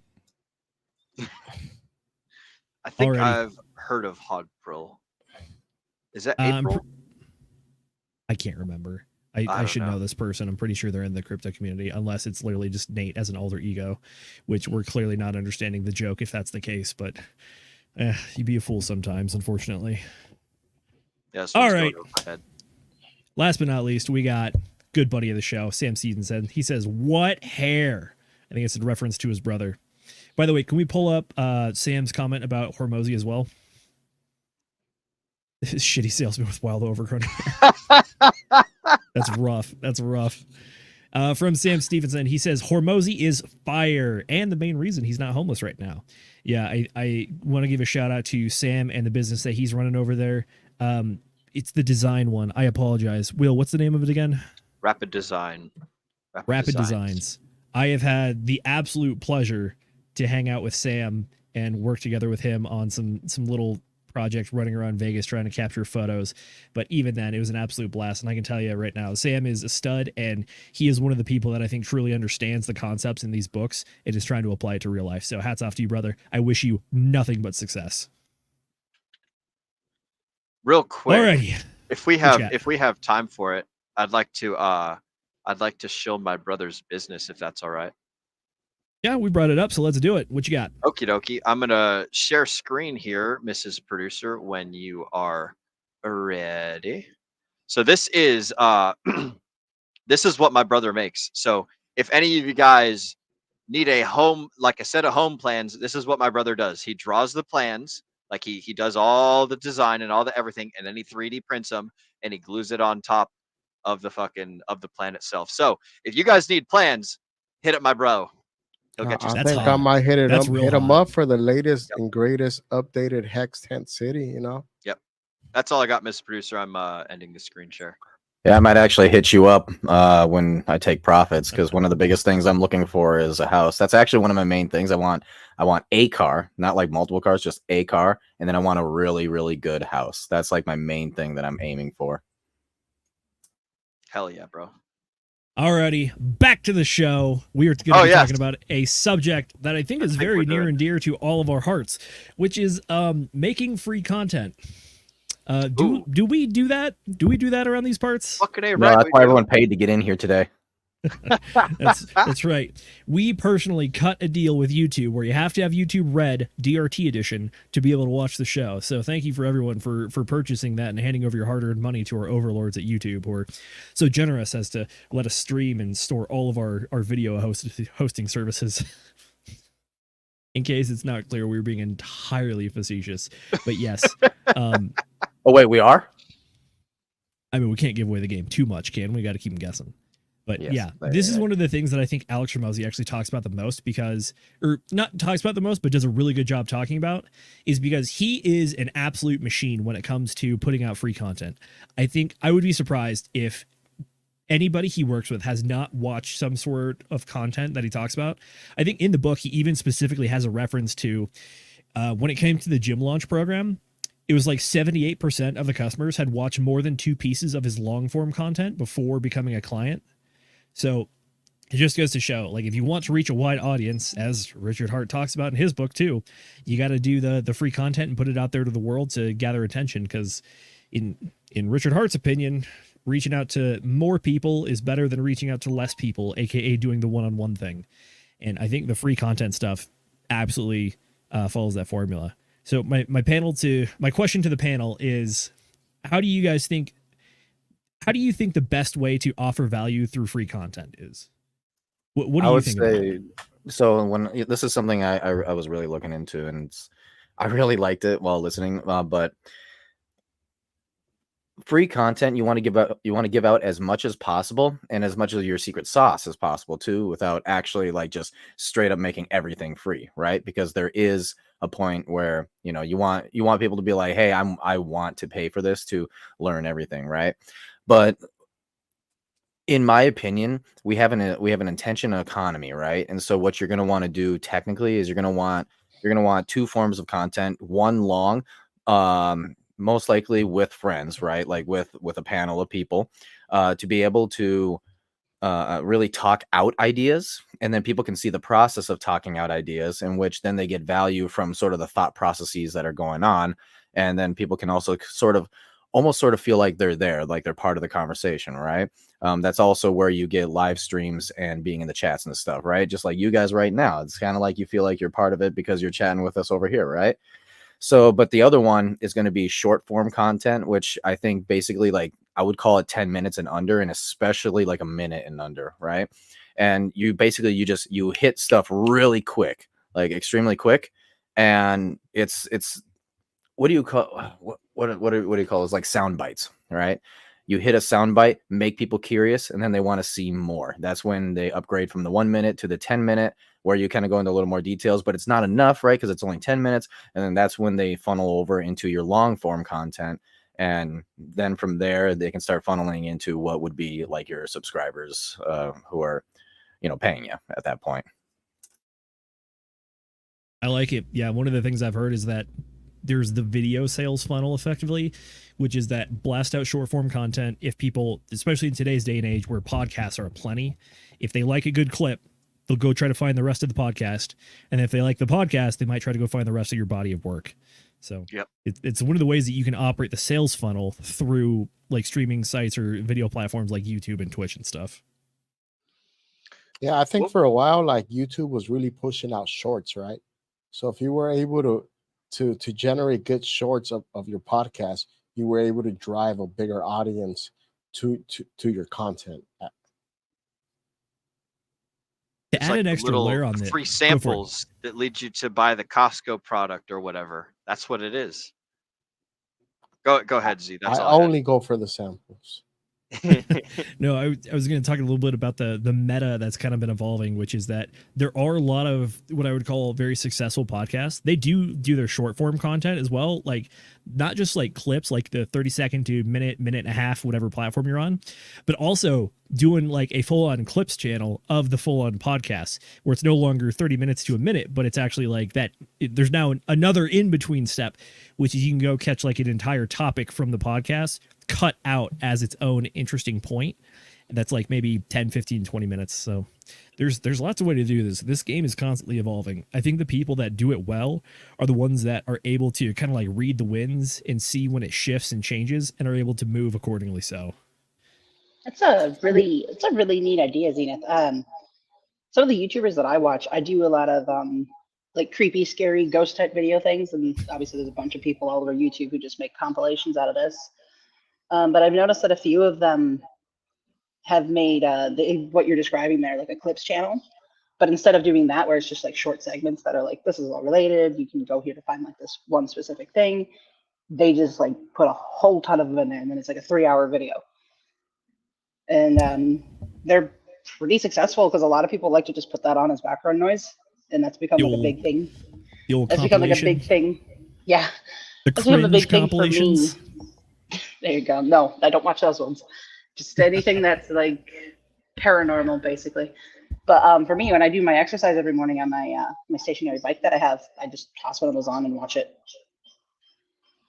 Good stuff. I guess this is a question I got for you guys. In the book, Alex Hormozi proposes the idea that you start with short form content, and then you can make long form content out of just literally linking a lot of small short form content together, kind of as that compilation style. But I think he almost implies it as like how to run a podcast is to have a bunch of small topics that you talk about, and then eventually you link them all together, and then it's just this complete cycle of dopamine like hits and then completion, and then you start a new one with a new topic, and then by the end of a podcast, like the viewer feels like they've gotten like 12 different hits of the dopamine release for like being interested in a thing, seeing it to completion, feeling the satisfaction, and then starting it over again. That's like the Mr. Beast format of just like never letting them like get a moment of rest. You're just constantly like fucking re-energizing, reactivating those receptors.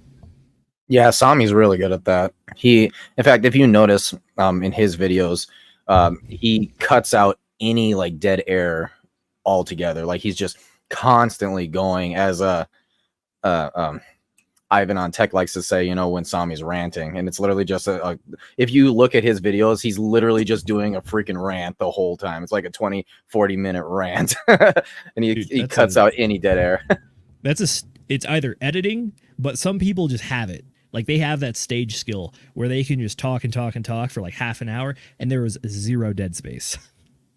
Yeah, I would say Zenith, you've got that. You love getting on that soapbox of yours. I'm not quite there.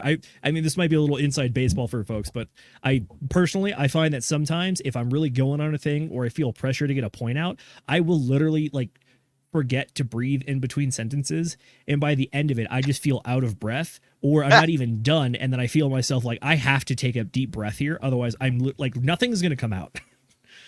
But I appreciate the compliment. I don't know if I'm quite at the level of Sami, but I think I can keep going for a bit. I'm not gonna lie, there were some times on the FN Hangout when we've been guest hosting and we do the cold open and it's just me by myself and I'm waiting for people to join, and then it just feels like this never-ending thing, which like, is anyone ever gonna join this stream? And then I look down and I'm like, oh man, it's already been like 30 minutes and I have not even had a single person in the green room yet, and it's like, of course not. You're not as good as Sami. You don't have a squeaky chair or fluffy slippers. Hey, I don't know what you're talking about. I have a chair with a broken arm on it, so.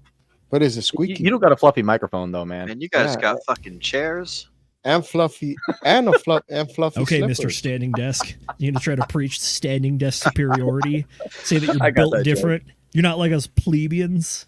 No, I just like to stand. I don't like. I feel weird if I'm sitting down while like conversing with people, unless we all got like beers around a porch. But if I'm on screen, I think that I could be more animated like while I'm standing. I can't walk around and throw my hands in the air or dance and do funny shit if I'm sitting. This chair was abandoned by a crew at a commissioning crew at one of the jobs I was at. They were from out of state. They bought a bunch of stuff, and when they left to go back to their state, they just left a bunch of stuff there. So I said, "Ooh, a chair." Yep, that's badass. Actually, that's nice. Bad. All right, boys. I do want to bring it back to the topic at hand a little bit. So we were specifically talking about. Aren't we? Oh yeah, we are. But we're also talking about what we do here. We're talking about making free content. I think that personally, this is the most applicable or relatable chapter or portion of the quadrant for the core 4, as opposed when it comes to like normal people who are not like, say like us. Like, are we running a thing? Yes. Does our thing make millions of dollars? No, absolutely not. So do we have a budget to do advertising with like agencies or pay for cold calling and stuff like that? The answer is no.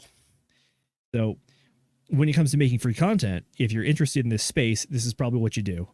And chances are this is probably going to be one of the best ways that you can grow your audience so that you can get to the point where you can actually offer that final actually give you that first sales pitch for whatever product you're trying to generate a cash flow from. So my question for you guys is, at what point of making free content do you think you're able to make that ask? Because this gets into the question of the give, ask thing, which is like, you shouldn't. So you should just, okay. So like, can you expand on that a little bit? So like, when does it transform for you? Like, when do you think it transforms? Like you should let the people ask, because if you're asking before they're ready, then you're being like that. Then you're becoming the uncalibrated salesman that's knocking on doors for people who aren't interested. So like, so here I'll rephrase it. Instead of making an ask, you could make an offer of some stuff that you've already proven, right? So like, if you are selling a product or selling a service or selling a something, like I don't think that we should ask the folks at home to pay us here at the Degen Roundtable because we're a bunch of motherfuckers hanging out having fun or something like that, or whatever, you know. But like, if they want to pay us, then we should have something for them to pay us for, you know. We should be providing some sort of things that like we can create with our hands, that we can say, hey, if you guys like us enough to pay for shit, then like you can go over there and you can find it. But like you don't have to pay me. Like when Sami does his stream, he says, hey, or at least he used to, he doesn't anymore, but he's like, hey, if you want to, if you win at the end, you can tip me 1 ETH for friendship, right? But like, I don't want you to pay me. I don't want you to give me stuff. Like, there's no course for you to buy. There's no like coin for you to invest in.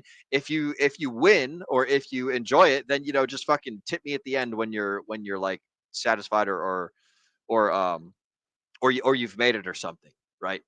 And Like, some I think people that- find value in what he's doing now, and like they give him some nice tips. Yeah, exactly. Right. So he's not asking. He's saying that this is a thing, or at least he used to. He's saying this is a thing that you can send money if you want, but he doesn't advertise it. He doesn't say, "Hey, everybody, send me an ETH," right? Because then like that totally dilutes the value of his message. He says like, send me an ETH, or I won't tell you what I have to think. It's exactly. Like, he's not dangling a carrot. He's not holding on to the tablecloth, ready for you to set your glass down so you can pull it right at the last second and like jolt shit out of there. Like that's not what he's doing. He's giving people an opportunity to go out of their way to do something if they wish, but they don't have to. He's there for the process. He's there for the reputation, for the brand, for all that. He's not there to nickel and dime people, So I think that's the way to go about doing it. Does that make sense? Does that answer your question, Z? For me, I guess so. Yeah. The part 2 to that question would be, okay, so it sounds like you can either continue on a growth trajectory or you can shift towards an actual sales trajectory. Is there a way to do both, or is it purely exclusive, do you think? So the way that I was looking at this, right, is you got different products, right? And one of those products might be for attention, right? For growth. Okay. So now I'm going to try and like I did today on the spaces, right? I literally sold myself after having a good conversation with someone who's looking to build on Pulse Chain, who's not from Pulse Chain. After I convinced him, right, to build on Pulse Chain, then I sold my Twitter and I said, hey, for free, go give me a follow. I'm trying to give value to you guys so that way you guys can win, right? That right there, I think that one you're able to sort of slide in a little bit more and be like, give, go ahead and sell it, right? Because it's free anyways. Kind of like how on our show right now, we're giving you a lot of good information. We're giving you a lot of valuable information that you'll be able to use for the rest of your life. So as of right now, I think what you guys should do is go like and subscribe to our channel. I do believe that if you continue to come back to this channel and watch us, you're going to continue to get more and more and more of this value. Besides, guys, it's free anyways, right? So with that being said, we're going to continue to give out more information. And I believe that that's a lot easier of an ask, right? But then once you start hitting the, okay, well, now you need to sign up. Now you need to actually get your credit card out. Well, it's like, that's where like people really have to start liking you, right? We have people in our chats, right, who are here every single show that we go into. 54 Cent is always our number one chatter. And he'll send it in like the second the ads go up and all that, right? So, when you get people, yeah, exactly. When you get people who just really like you because they really value you, that's when you would want to be like, okay, yeah, sure. Now let's go make something where they can feel like they are supporting you, right? And by supporting, they're basically buying your product. That's when I think you really get into the, hey, give me your credit card type of shit, That's fair. I think one of the ways to analyze this question is also to use Hormozi's value proposition as well, and also the goodwill concept, which is that even if you're not selling something per se, people are still spending time with you, and time is your most valuable asset. So we thank you for spending it with us every time. But clever. The point is that if the growth can occur because people feel like they're getting value. If they consistently get good value, they're going to do one of two things. A, they're going to keep tuning in. Well, three things potentially. Keep tuning in, possibly offer you money for your services at some point if they enjoy it so much and they want even more. Or the third is they can actually move into the referral category, which is that they get so much value out of this that they want to share that goodwill. They feel like they need to give back in some way. And the way that they can do that, referrals, word of mouth. It's not just you doing like warm approach now. It's pretty much getting an audience to do warm approach, not from the perspective of sales, but from the perspective of like people enjoy having other people to talk to about the same things, which is like if I can get someone else to watch a show that I'm watching, we can now talk offline about that same show. I mean, it's pretty much like the concept of a book club, which is what we're doing right here, which is like all of us wanted to read books. Does this socially pressure us to read the books? Yes. Is it also interesting and desirable to do? Because now we have other people to talk to. So you can kind of imagine it's the same way with an audience, which is if you can offer the value, if you continue to offer the value without any ask, it is pure goodwill, according to your Hormozi's equation, which is why I think that this is one of those methods that works very well. But at the same time, I think just creating the content in and of itself, that's good, but there are ways to expand the audience even faster than just putting out the content, which is like selling yourself or soliciting yourself or trying to break into new spaces and try to promote it, not from the sales perspective, but like, hey, I have an interesting idea. I hope it's so interesting that you want to come watch. Does that make sense? Yes. That's a good way to put it. Is the whole I think it all ties back to the goodwill, man. It all ties back the value. to Value, baby. I was gonna say I'll make an example of two people we know, right? Charlie and Miguel, right? They run their courses. They have their Citadel group, right? But a lot of that audience that came from that was from all the free information they would give out on YouTube, and like they spent years doing that before they were able to generate a return, right? Because they provided actual value that people liked. Right? A lot of us tuned into their YouTubes way before we signed up for any other services.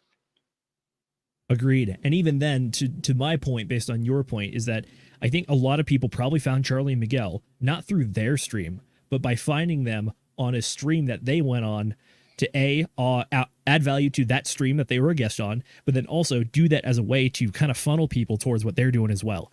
It's not just like trying to like go out and be like, hi, Nana, I want you to buy some knives. It's, oh, hey, you like this show. You probably like what we do. Come check out our stuff too if you want, if we offered you value. It's that kind of thing. Yeah, I found them on another stream. I found them on like it was called Crypto Oasis. It was done by Donovan Sharp. It used to come out. It used to come out on Sundays. I think that's some old lore right there. It is. It's very old. And like I think they stopped doing it because every time they would do it, for some reason, the stream would freeze or end. But that's where I originally found them. It was on Donovan Sharp channel because he used to go over some other stuff, and like randomly one day I saw a Crypto Oasis show. So I said, oh, let me see what this is about. Then I watched it a few times, and then I eventually subscribed to their channels. And then I eventually found their content intriguing. So I started tuning into their stuff. And then eventually I ended up paying for the services they offered. Sense. That's the funnel right there. That's the funnel in action. And it wasn't like it was just day or night. I think it was like from when I first found them to where I actually paid for any of their services. It was probably a year and a half. But like you said, you got to build that goodwill. The goodwill is definitely part of it. I do want to ask you guys about the actual creation of free content itself. What are the ways that you guys have found the best ways to create content? I mean, I know personally, I've been very vocal about like, I am capable of doing video editing. I just personally hate how much time it takes. And I know that I'm like super inefficient at it still, which kind of just irks me and leads me away from doing it, which I'm very happy to do streams because I am capable of yapping, as Nate, I think, would probably point out. But at the same time, it's like, I understand that live content is naturally going to be less inefficient than curated, edited content. And even then, it's going to be theoretically less efficient than very directed short form content. So it's the question of like, what value am I getting? What is the value proposition to the content I'm creating based on the amount of time that it takes for me to create? That's the question that I ask myself. What question do you guys ask yourselves when you make content? Oh man. Is it genuine, or is it entertaining, or is it educational? Like, I suppose, is it valuable in some way, shape, or form? If I'm not being genuine, then I should be entertaining. If I'm not being entertaining, then I should be educational. But all of those things add up to like, what, like, will the audience find it valuable? I think that's the only thing that you really have to ask is, do other people like this shit? Because if they don't like this shit, then you might as well, then you're just doing it for yourself, you know? So like, are you reaching people? Are you making a difference? Are you getting better? Are you putting in the work? All that stuff is irrelevant if nobody likes it. So like, if this is like, you know, I'm just hanging out by myself in private and I'm doing it for me, then I'm doing it for me. But if I'm here on YouTube, or if I'm on social media, or if I'm, you know, interacting with other people, if I want my message to be received by them, then I got to be a good salesman. I got to make it in such a way that they will want to receive it, and they will like be interested, or whatever the case. So I think that that's the guiding principle, is like, is this stuff valuable? And it's not like, not to me. It's to whomever I decide to be the other people. That's fair. Gentlemen, Run me through the question real quick. I just got back. what are the questions you ask yourself when you think about making free content? For me, it was a question of efficiency and like the value divided by the amount of time it makes me to create it, and also the amount of time it takes someone to consume it. Yeah. Okay. So for me, it's all about, well, for me, it's about helping people. So being genuine, right? With everything that I have learned, I don't want people to make the same mistakes that I've made. And so therefore I would love to teach people about maybe mistakes that they would end up making and they can avoid, that I have made, right? So therefore they can sort of fast track themselves to a better life than they currently have, right? So I guess for me, it's more like, well, okay, so there's an educational point to it, but I also believe that you need some kind of entertainment, because if you've just got, you know, the professor in the front just talking all day long, yeah, it's going to be really boring, and I really do not care. You know, people are going to tune you out. Nobody's going to listen. Nobody's going to respect that, right? But if you can at least make it entertaining enough, and still get your points across and be able to help people, you know, teach and help people to avoid mistakes, then yes, I think you're doing a really good job. And so you also don't want to sit there and have like be sitting on the computer 24/7 just trying to get all this stuff across, and then nobody really listens to you. You know, it's like you need, and you don't have a life. So yeah, I would agree with you there, Zenith. It's definitely like there's an efficiency aspect for your own life, right? But then there's also, for me, it's being genuinely trying to help people, but at the same time as well, trying to continue to learn, is because when we do like panel shows like this, right, and then we've got like a special guest on, you know, those are times where I myself am able to learn, and I can learn along with you guys as well who are watching here, because hey, you know, we get Corey Geary on. That was awesome last Wednesday, because I was able to learn a lot about like taxes and freaking Puerto Rico, like what it's like to live out there, right? And all of that because I'm simply on a show genuinely trying to learn for you guys, but also I'm learning for myself. You know, I just happen to be having a camera here and we're talking. Yep. So yeah, for me, it's all about being as genuine as possible, I guess. That's a good point, Nate. I like that. True. Tell you what, I got the 7 lessons that Alex Hormozi learned from making content. I'm gonna run through them, and then I want you guys to pick out one that you think is very interesting or resonates with you. So number 1, he says, switch from how to how I, or from this is the best way, or these are my favorite ways. Specifically talking about how to tell stories. Don't try to tell people what to do, but then tell them what you did and why it worked for you. Number 2 is we need to be reminded more than we need to be taught, which is that this is one of Will's quotes, actually. He says, you're a silly goose if you think 100% of your audience listens to you 100% of the time. So I think this is one of the ones where it says, for example, I post about my book every single day. I surveyed my audience and asked them if they knew I had a book. 1 in 5 said they saw the post they didn't know. Keep repeating yourself. You'll get bored of your content before your whole audience even sees it. Number 3, we have puddles, ponds, lakes, and oceans. It says narrow the focus to your content. If you have a small local business, you probably shouldn't be making general business content. Not at first, at least, which is because general business people, there's going to be always bigger and better people than you talking about general business, but the more niche you can be, the smaller you can be and still have audience capture. Number 4 is content creates tools for salespeople, which is this is creating the greatest hits reel that your salespeople can pull clips from and use as advertising material. Number 5 is free content retains paying customers, which is that putting out more free content is another way of adding value to already paying customers, which will also incentivize them to pay more for more stuff additionally as well. It's the next sale after that one. Number 6 is people don't have shorter attention spans. They have higher standards. He says, repeated for emphasis, there's no such thing as too long, only too boring. Streaming platforms have proven that people will spend hours binging long-form content if they like it. And number 7 is avoid pre-scheduling posts. He says, the posts I manually post perform better than the ones I pre-schedule. Here's my theory. When you manually post, you post within seconds. You know you'll be rewarded within seconds or punished for the quality of content, because if that closed feedback loop, when you try that much harder to make it better, when you schedule stuff out, you don't have the same pressure to perform. All right. Any of those you guys want to tackle? Yeah, actually, that first one, I'm not going to lie. That first one, yeah, that was, you know, instead of saying, well, this is what I think you should do, right? Be like, well, this is what I'm doing. Actually, Will, you're a victim of me learning that.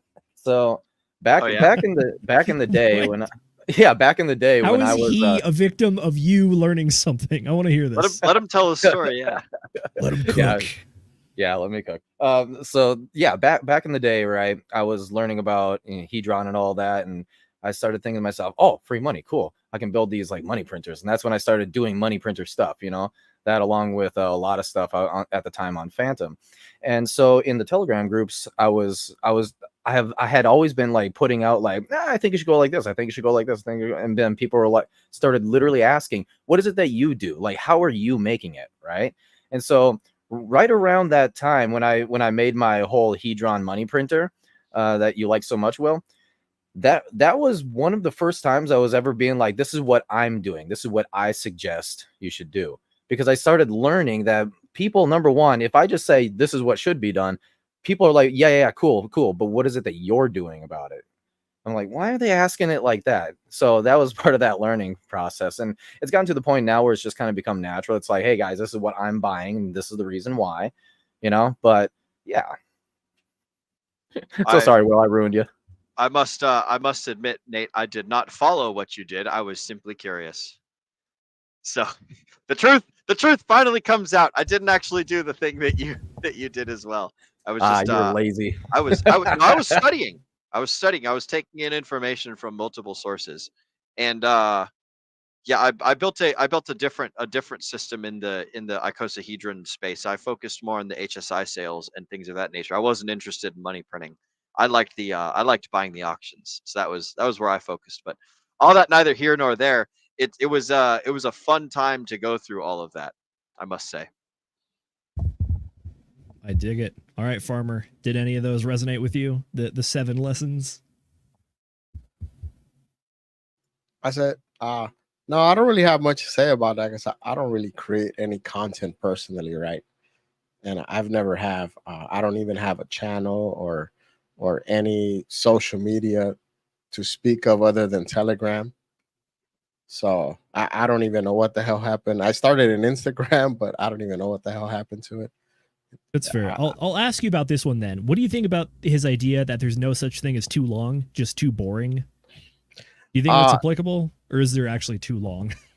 No, not really, because there's certain streamers like on YouTube that will have like 4, 5, 6 hour streams, and their audience will stay engaged with them because Trollo. I don't know about no Trollo. I've never heard of this Trollo you speak of, but there's a guy by the name of like the lead attorney. He covers like cases and but I remember one time I tuned into his stream. It was like late night, and his stream was already going like 5 hours long, and you still have people donating like $100 super chats. And I mean, like at one point, I think he pulled out because he created a course for like YouTube. At one point, he put out that during a certain month he was like the top YouTuber that got super chats, because he would make these very long streams, and people would just keep donating just because people would stay engaged, and he engaged with the community. So I don't think there's a thing as too long. If you keep your the community or your audience engaged, they're gonna watch. I like it. And we're talking about there was thousands of people watching. So like you if you keep the audience engaged, people will continue to watch. you're entertaining, right? Because people like to be entertained. I hear you. This is the one that resonates with me the most because it asks the question that I ask myself about streaming, which is I get really annoyed about streams when they don't cover the content that they're purporting to be covering, which is that the thumbnail, the title, and the proposed topics are different than what the people are actually talking about. Like it's fine if you go on tangents that are actually like either entertaining, educational, or valuable, but at the same time, if I showed up for like Hex Pulse Chain talk and instead I'm getting people talking about Twitter beef, it's like I don't feel that satisfaction. Or macroeconomics. Yep. Sorry, Nate. Yeah, macroeconomics. My bad. That's directed right at me, squarely at me, and I'll take it. But at the same time, I hope that we tell people we are talking about macroeconomics and we deliver on it, and that we also bridge the gap as well, being like, this is how macroeconomics is applicable to the Pulse Chain and Hex sector as well. This is how we get from A to B. We got to go over the bridge to get there. But yeah, I asked the question of like, I understand that it's possible to stream for a long time. I will watch a lot of streams if they are valuable, but at the same time, it's got to not be boring and it's got to be applicable for me. So, Will, do you want to talk about your silly goose quote? I like the first one, man. The first one, how I. Yep. Can Good you repeat it for me so it's fresh in my mind? Yes, sir, I can. He says, switch from how to how I. From this is the best way to these are my favorite ways. Talk about what you've done, not what others should do. What you like, not what is the best. When you talk about experience, no one can question you. This is what makes you bulletproof. Yep. This is the and Sam brought up a good point there in the chats down below about We can highlight it. how it applies to women. The first one applies to women too. This is what I'm going to do. You can come with me or not. This is basically this is holding frame. So like when you're making making your girlfriend where she wants to eat, just tell her we're going here. Exactly. Or no, you don't even need to say we're going here. You can say I'm going here. You're free to join me. You don't have to. It's a free world. It's a free country. You know, you do what you want, Toots. Like no sweat, no problem. Right? I'm going to go have fun. I'm going to make it fun. It's going to be awesome and you can join me. It's basically the like there is no correct answer. There is no incorrect answer. There's only like these are things that people have done. And everyone knows that everyone's going to make mistakes. And everyone also knows that there's multiple ways to skin a cat.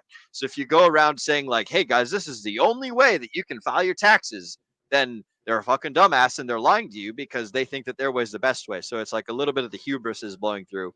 There's no like humility. There's just like a person who's like blowing smoke up their own ass and then in turn like blowing smoke up the world's ass. So you want to stay away from people that think that they know everything because they need to go through and take a look at like the Dunning-Kruger chart and figure out like what goes on where and who knows things and how far somebody is like in the humility versus experience, like little graph and things. But the point is there's a bunch of ways to do things. And the best thing that you can do is talk about the stuff that you know the best. The stuff you know the best is the stuff you've done. So if you've done things, then you can explain it and you can save people the trouble of going through the same problems that you've gone through. You can give them the solutions. They can rely on your experience. And the whole time you're being honest, you're building credibility, you're building reputation and things of that nature. So I like the first one. You were the silly goose one though. What were you teeing me up with on that? That's the idea of you're a silly goose if you think 100% of your audience listens to 100% of the things that you put out. Oh yeah. So like you need to repeat yourself because like there's let's see. I don't see how many people are watching us live right now, but I'm just going to throw out a number. I'm going to say there's 69,420 people watching right now.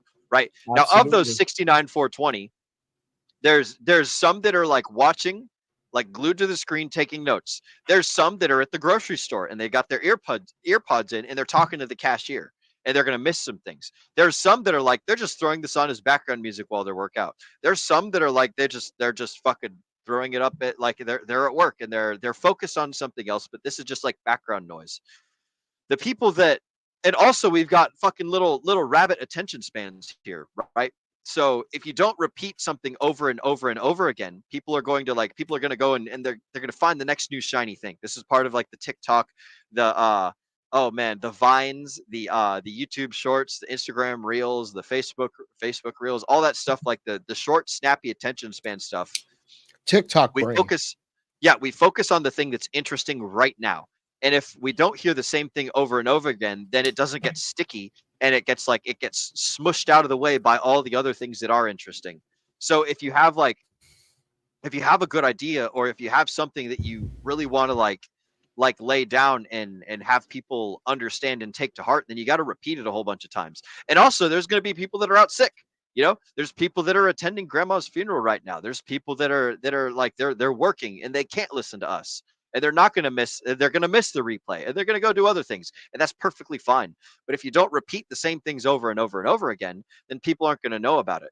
That's why, like, if you really have a message you want to send to people, you got to say it a whole bunch, and they might hear it one time. If you say it a whole bunch and they're dedicated listeners, then they might hear it a few times, and it might stay resonant. It's just part of the attention economy and part of the world that we live in. We're so inundated with information that you have to cut through the noise, and it has to be valuable, it has to be entertaining, and it has to be relevant. So repeating yourself is super duper necessary, because Repeating we're the all main just point. sitting here telling each other campfire stories, and the best campfire story wins. So you got to tell the best campfire story over and over and over again. Go ahead, Nate. What do you got, bro?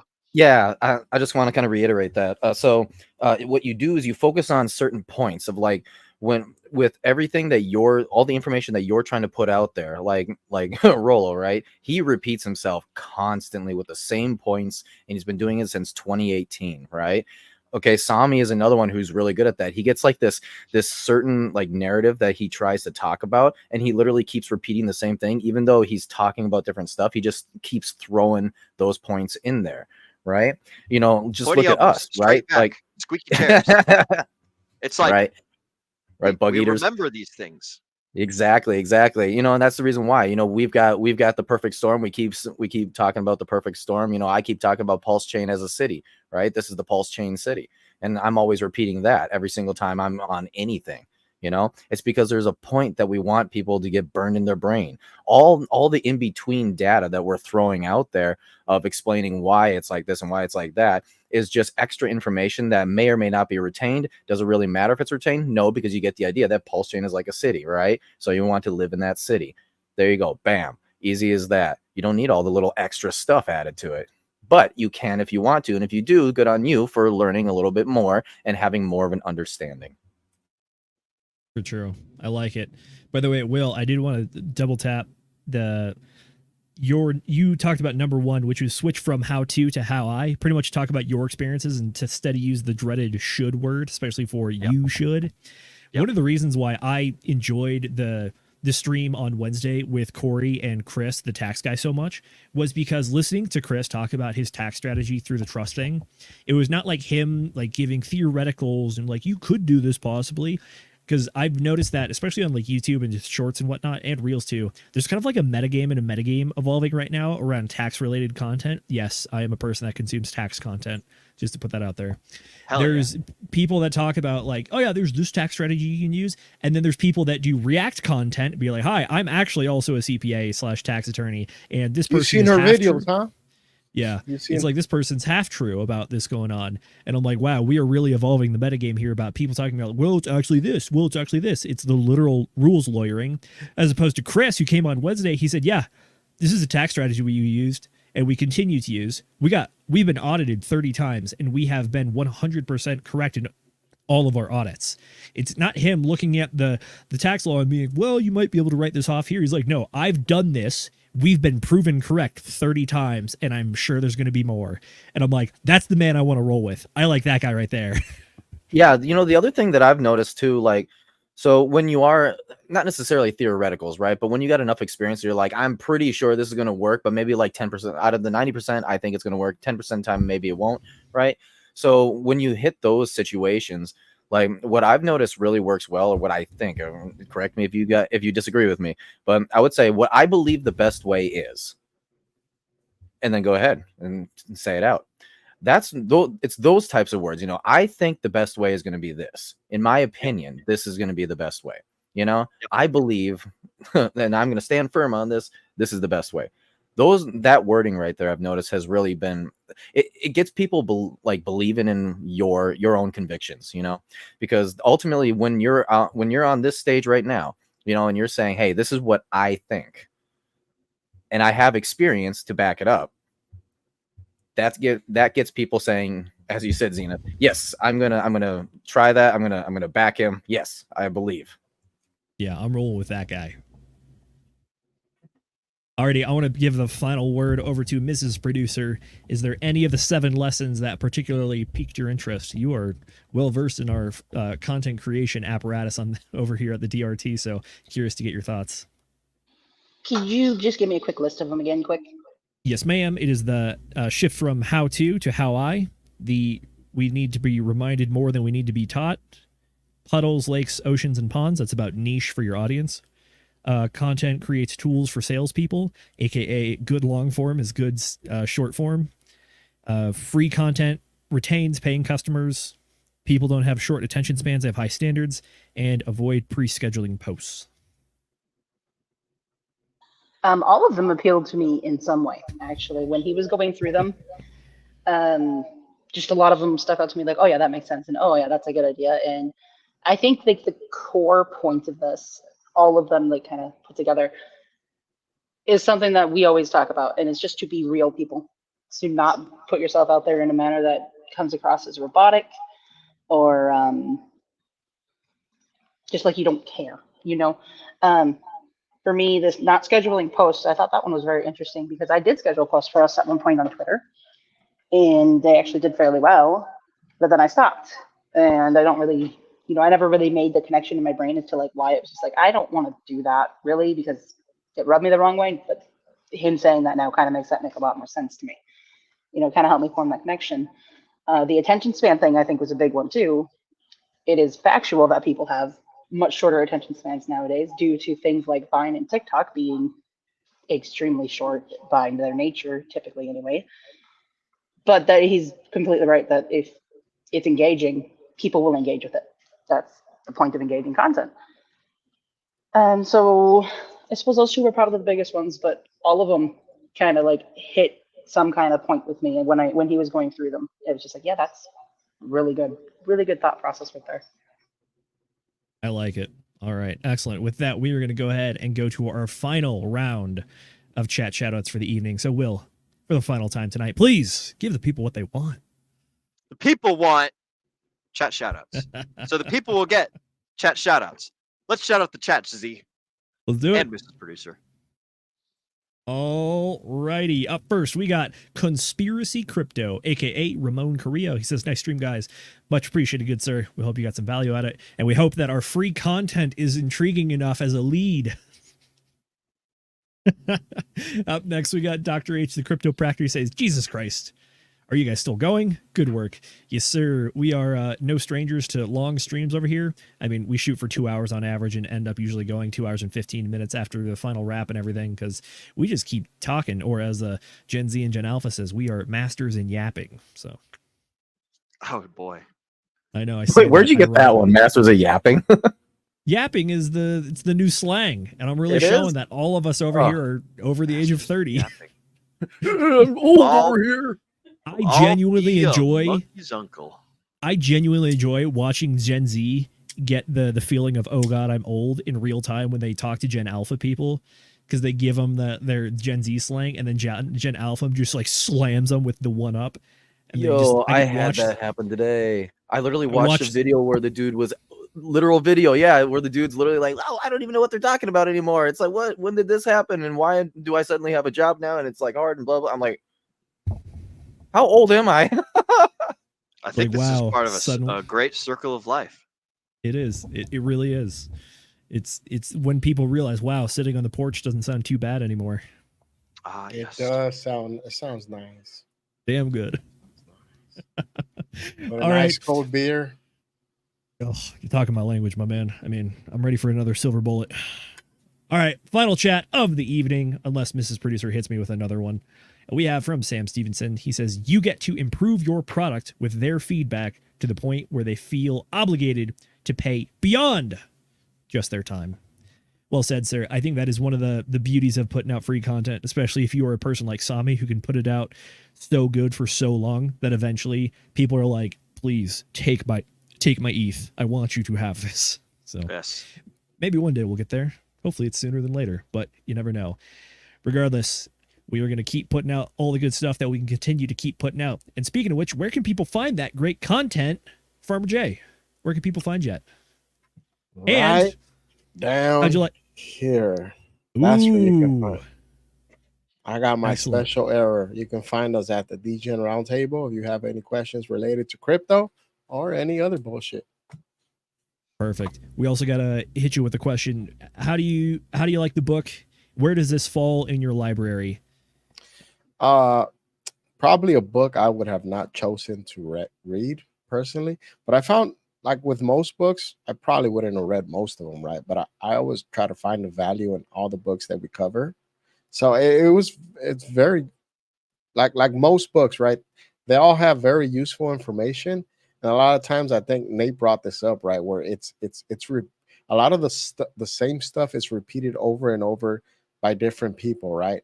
Because they're a lot of this information is information we all know and should know, but the problem is actually taking what we know and actually applying it to real life. And so like I did enjoy the book. Like I said, it's not a book I would have chose to read if ever left up to me. I'd probably read nothing. But like I always find these books very interesting. Like they're like I said, I really find like you said that he's this book is pretty new, right? So the stuff he covers a lot of the stuff on the social media and interacting and those. So I think it's a very useful if you're into content creation or trying to build an audience and understanding how to do it. I think he has a very good understanding of how the world works at this point in time. I completely agree. It's up-to-date information that is very relevant. And I mean, to steal it from Michael Sartain, I think that Alex Hormozi is one of the people that just gets it. He just gets it. Alrighty. Thank you very much, Farmer. Mr. McGettit, Nate McGettit, the Ascending Man on YouTube. Where can people find you, and how'd you like the book? Yes, I am the Ascending Man from the Degen Roundtable. Nate McGettit, you know who it is, right? And yeah, no, this book, I like Hormozi. I don't know, it's the way that he writes. I think he puts it in a very genuine spot, and I pick up on that. And so even though, it's kind of like, oh yeah, I've read 1,000 books that say the same shit, right? It's like it's coming from a place where it's like he's genuinely trying to be like, hey, this is what worked for me, and this is what I've noticed works for a lot of people, and it can be repeated over and over and over. So please take the information. And the other thing too is he said it in it where he wants people to understand it. So he writes it kind of like a child, and that really connects with me, because I don't like a lot of the long, fanciful words and able to make the book a long book or a smart sounding book. I prefer to get that value, get that information as quickly as possible, and then be able to understand it to a point where it's like, okay, cool, it's simplified now. I can actually go and apply it, And that's one of the things in my speech, whenever I'm talking about, like tokenomics, things like that, I try to dumb it down to the point where people can be like, oh, okay, so this is super simple then, I try to make it simple. And partially that's for me because I understand the concepts, but at the same time, it's like trying to like apply a picture to it is like, okay, well, this is a little bit overly complicated. Let's make it easier, But overall, it's just for people to be able to understand and get it. And that's the value that I try and bring. So personally, I think if you are going to read one of these books of like, how do you do marketing? How do you generate leads? Right. It's like, well, I think this is one of those books that you need to have. Like maybe there's 5 books in total for that particular subject that you need to like really learn it and master it. This is one of them. So yes, I say you should read it. Love it. Oh yeah, and then where can you find me? So yeah, I forgot about that. My bad. So yes, you can find me on X and also in the Telegram. I will go ahead and put that in the chat right now. Bam! Go give me a follow. I try and put out as much content as possible to help you guys out. Like I'm doing this from a genuine place where I really, really want to help as many people as I possibly can. Maybe avoiding some mistakes that I've made, right? And just overall getting as much information as possible. Yeah. And so whenever I get a chance, basically, because I'm working a lot, right? I try to upload as much stuff as possible, all going to my X, Twitter, whatever you want to call it, right? So yeah, go give me a follow over there. Also, you can have direct access to me in the Telegram, which is right down there, just like how Farmer Jay was talking about. Join that. You're going to get a ton of information in there. It's not only that, but it's kind of like a safety or a security blanket too, because if something happens and you're like, uh-oh, I clicked on something, or I'm in a place that maybe is a little bit scary, you can just ask in there and you'll get a ton of people immediately giving you the information you need to be able to safely navigate the crypto space. So yeah, if you're not in our Telegram, quite frankly, why? It's pretty stupid of you. So yeah, other than that though, I guess I will go ahead and move it over to the missus over here. Yeah, Mrs. McGettit, where can people find you to talk to you? If you want to talk to me for some odd reason, Farmer, may you do the honors of holding up that arrow for me. You can hit up that Telegram. If you're not already in there, like Nate said, like everyone here has pretty much said, what are you doing with your life? Like, it's free. You've got nothing to lose and basically everything to gain. So get in there. And if you want to chat with me, that's where you can do it. As for this book, I definitely think this one's high up on the list of something that you should go through. Like Nate was saying, Alex Hormozi is just very genuine. Like, what he says makes sense. You can tell he's just basically literally sharing what he did and what worked for him. I love the idea of changing your mindset to saying, this is what I do and this is what worked for me, instead of saying this is what you should do and this is what will. Directing people more so you're giving them your story in that sense, and that's what he really does in these books, and it's very good to read. It sticks with you really well, at least in my opinion. It has for me. So this one, and then the $100 million offers. Yes, I keep wanting to say there's like a deals one, and my brain keeps trying to tell me there's $100 million deals, and there's not. I think the next one is going to be sales. So other than that, I think that's all I've got, and I really, really, really want to say, Will, can you bust a move for us in that thing? Like, I feel like you should be like disco dancing or something. There you go, perfect. All right, my life is complete now. I'm happy. Take it away, Zenith. Well, it's actually not me, but it's Disco Man himself, Will Stevenson. My man, what'd you think of the book? Where can the people find you? This book was fantastic. I highly recommend it for anyone who is like going to be starting up a business or opening up any sort of service providing entity, or if you're going to be selling anything.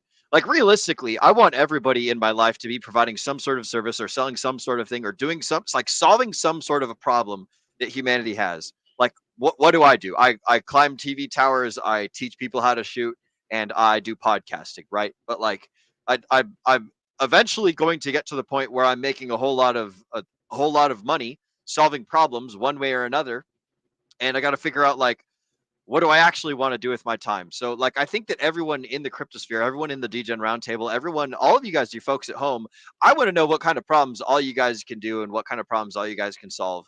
And I think that the more people out here that are owning their own businesses, doing their own things, like taking care of shit at scale, I think that the world will just be a better place. So, like, I want everybody to own a business. So realistically, I think everybody should read $100 million offers, $100 million leads, and $100 million sales whenever it comes out. I think it would be super cool if we all got to the point where we're all, like, not only super competent subject matter experts, but we're also good at being salesmen and presenting our problem solving skills to other people in such a manner that they would want to buy them. So I highly recommend this book, $100 million leads, to everybody, as well as $100 million offers. Start there. Go check out everything that Alex Hormozi has to offer, because, like, if you want to learn how to sell things, then that's the best way to do it, is just following all the super simple dumbed down steps that he has on his website, in his books, in his podcasts, in all the content that he creates. It's fantastic stuff. As far as where can you guys find me, you guys can find me at t.me/hex_meetup. This is a little bit.ly link that I created for it. It's a Hexican meetup chat where you guys can go and meet other Hexicans. I suppose I should drop that link in the description as well. But it's a little group that I made for Hex meetups. That's one of the things that I organize as well. Is I like getting people together and having beers, throwing axes, going on walks in the woods, doing whatever the fuck. We're probably going to go shooting here at some point whenever I get my act together and I roll through the right part of the states. But that's something that I think is super interesting, is Hexagons going and meeting each other. So if you guys want to find me, you can find me in that Telegram chat, as well as here on the Degen Roundtable every Wednesday, where we interview guests, Friday, where we read books, and Sunday, where we talk about the news, right here at youtube.com/@Degen Roundtable live, 8 p.m. Eastern on each of those 3 days of the week. If you guys want to find my socials, then you can find them at will.pls.fyi.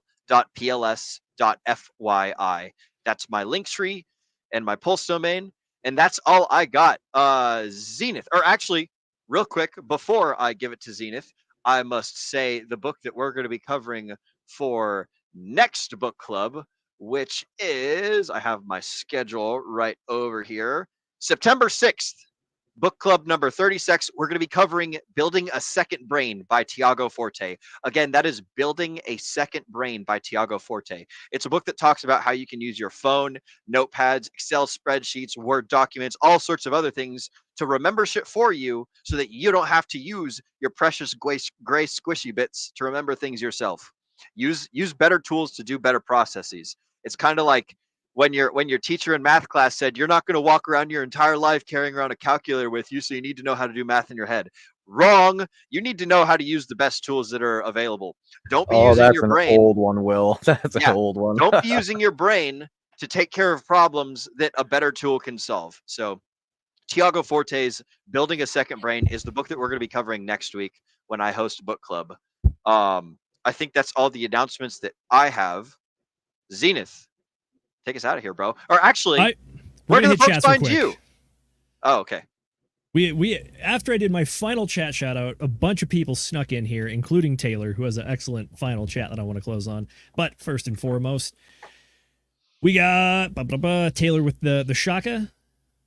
Yep, hanging loose. And then we had Hexagon Lost in Asia. He said just came for the outro.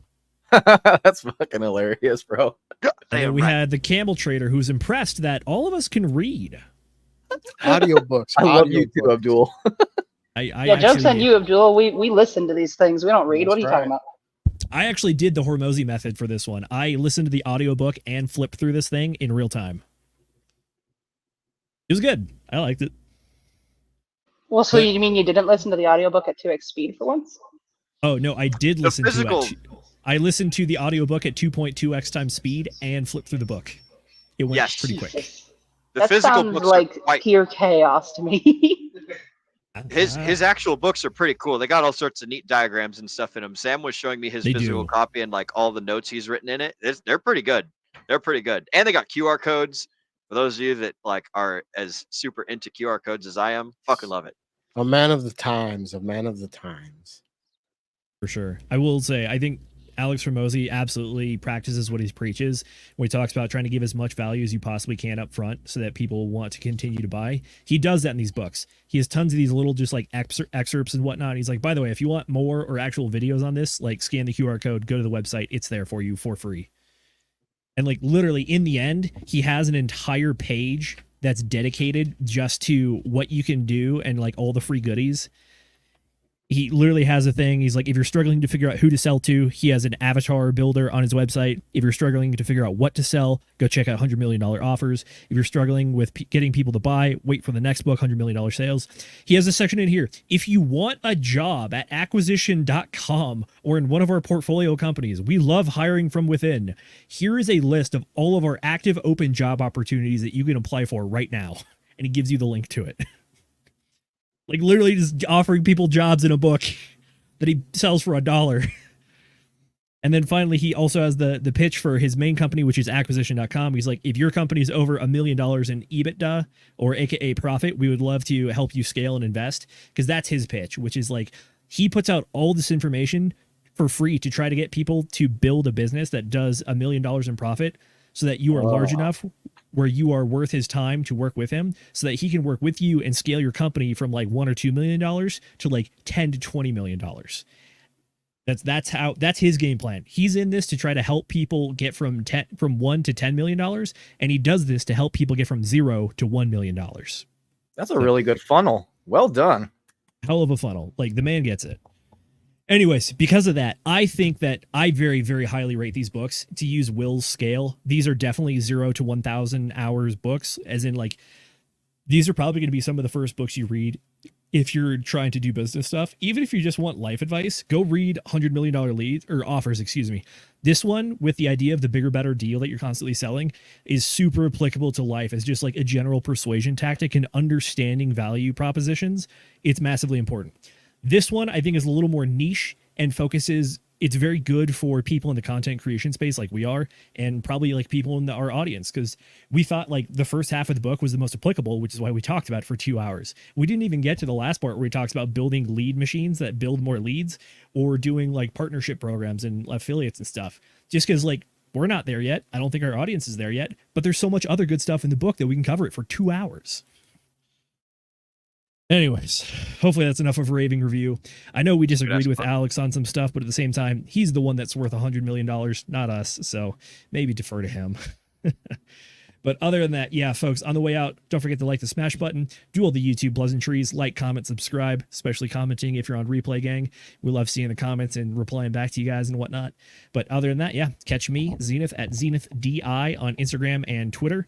And then other than that, we will catch you guys on Sunday for the usual show, where we are going to have plenty of excellent news topics, especially considering Kamala Harris did her first actual interview this week. So we got a look into the front-running presidential candidate, which is always exciting. And we can pick her brain on what she thinks about crypto, not just macroeconomics, but what it means for the rest of the niche communities. That's for you, Nate. All right, folks, thank you again for spending a lovely Friday night with us here on Book Club. We know that time is your most valuable asset, so we want to thank you every time you spend it here with us. So until we catch you guys next time on Sunday, I hope that everyone degens responsibly. Ladies and gentlemen, welcome back to the Pulse Chain Tour Masters Golf Tournament 2024. Zenith is making his approach to the green on this sudden death playoff between himself and Reginald Gerald III, who already completed his putt for birdie. Zenith needs to make this putt right here in order for his dreams of winning that jacket to stay alive. Let's see what he does. Oh! Oh, he flubbed it! He missed! He whiffed! He's a loser! Loser! I repeat, RG3 wins! RG3 wins! Don't make mistakes like that guy. Get ready early for Pulse Chain Tour Las Vegas 2025, including the Pulse Masters Golf Tournament from March 6th through the 9th. Sign up early and use the code DGEN at checkout before September 1st to get 36.9% off all of your tickets. Don't miss out on all the fun from the star-studded conferences, golf tournament, and nightly events in beautiful Las Vegas, Nevada with all of your friends and favorite Pulse and Hex creators. We cannot wait to see you in Vegas, so until then, degen responsibly.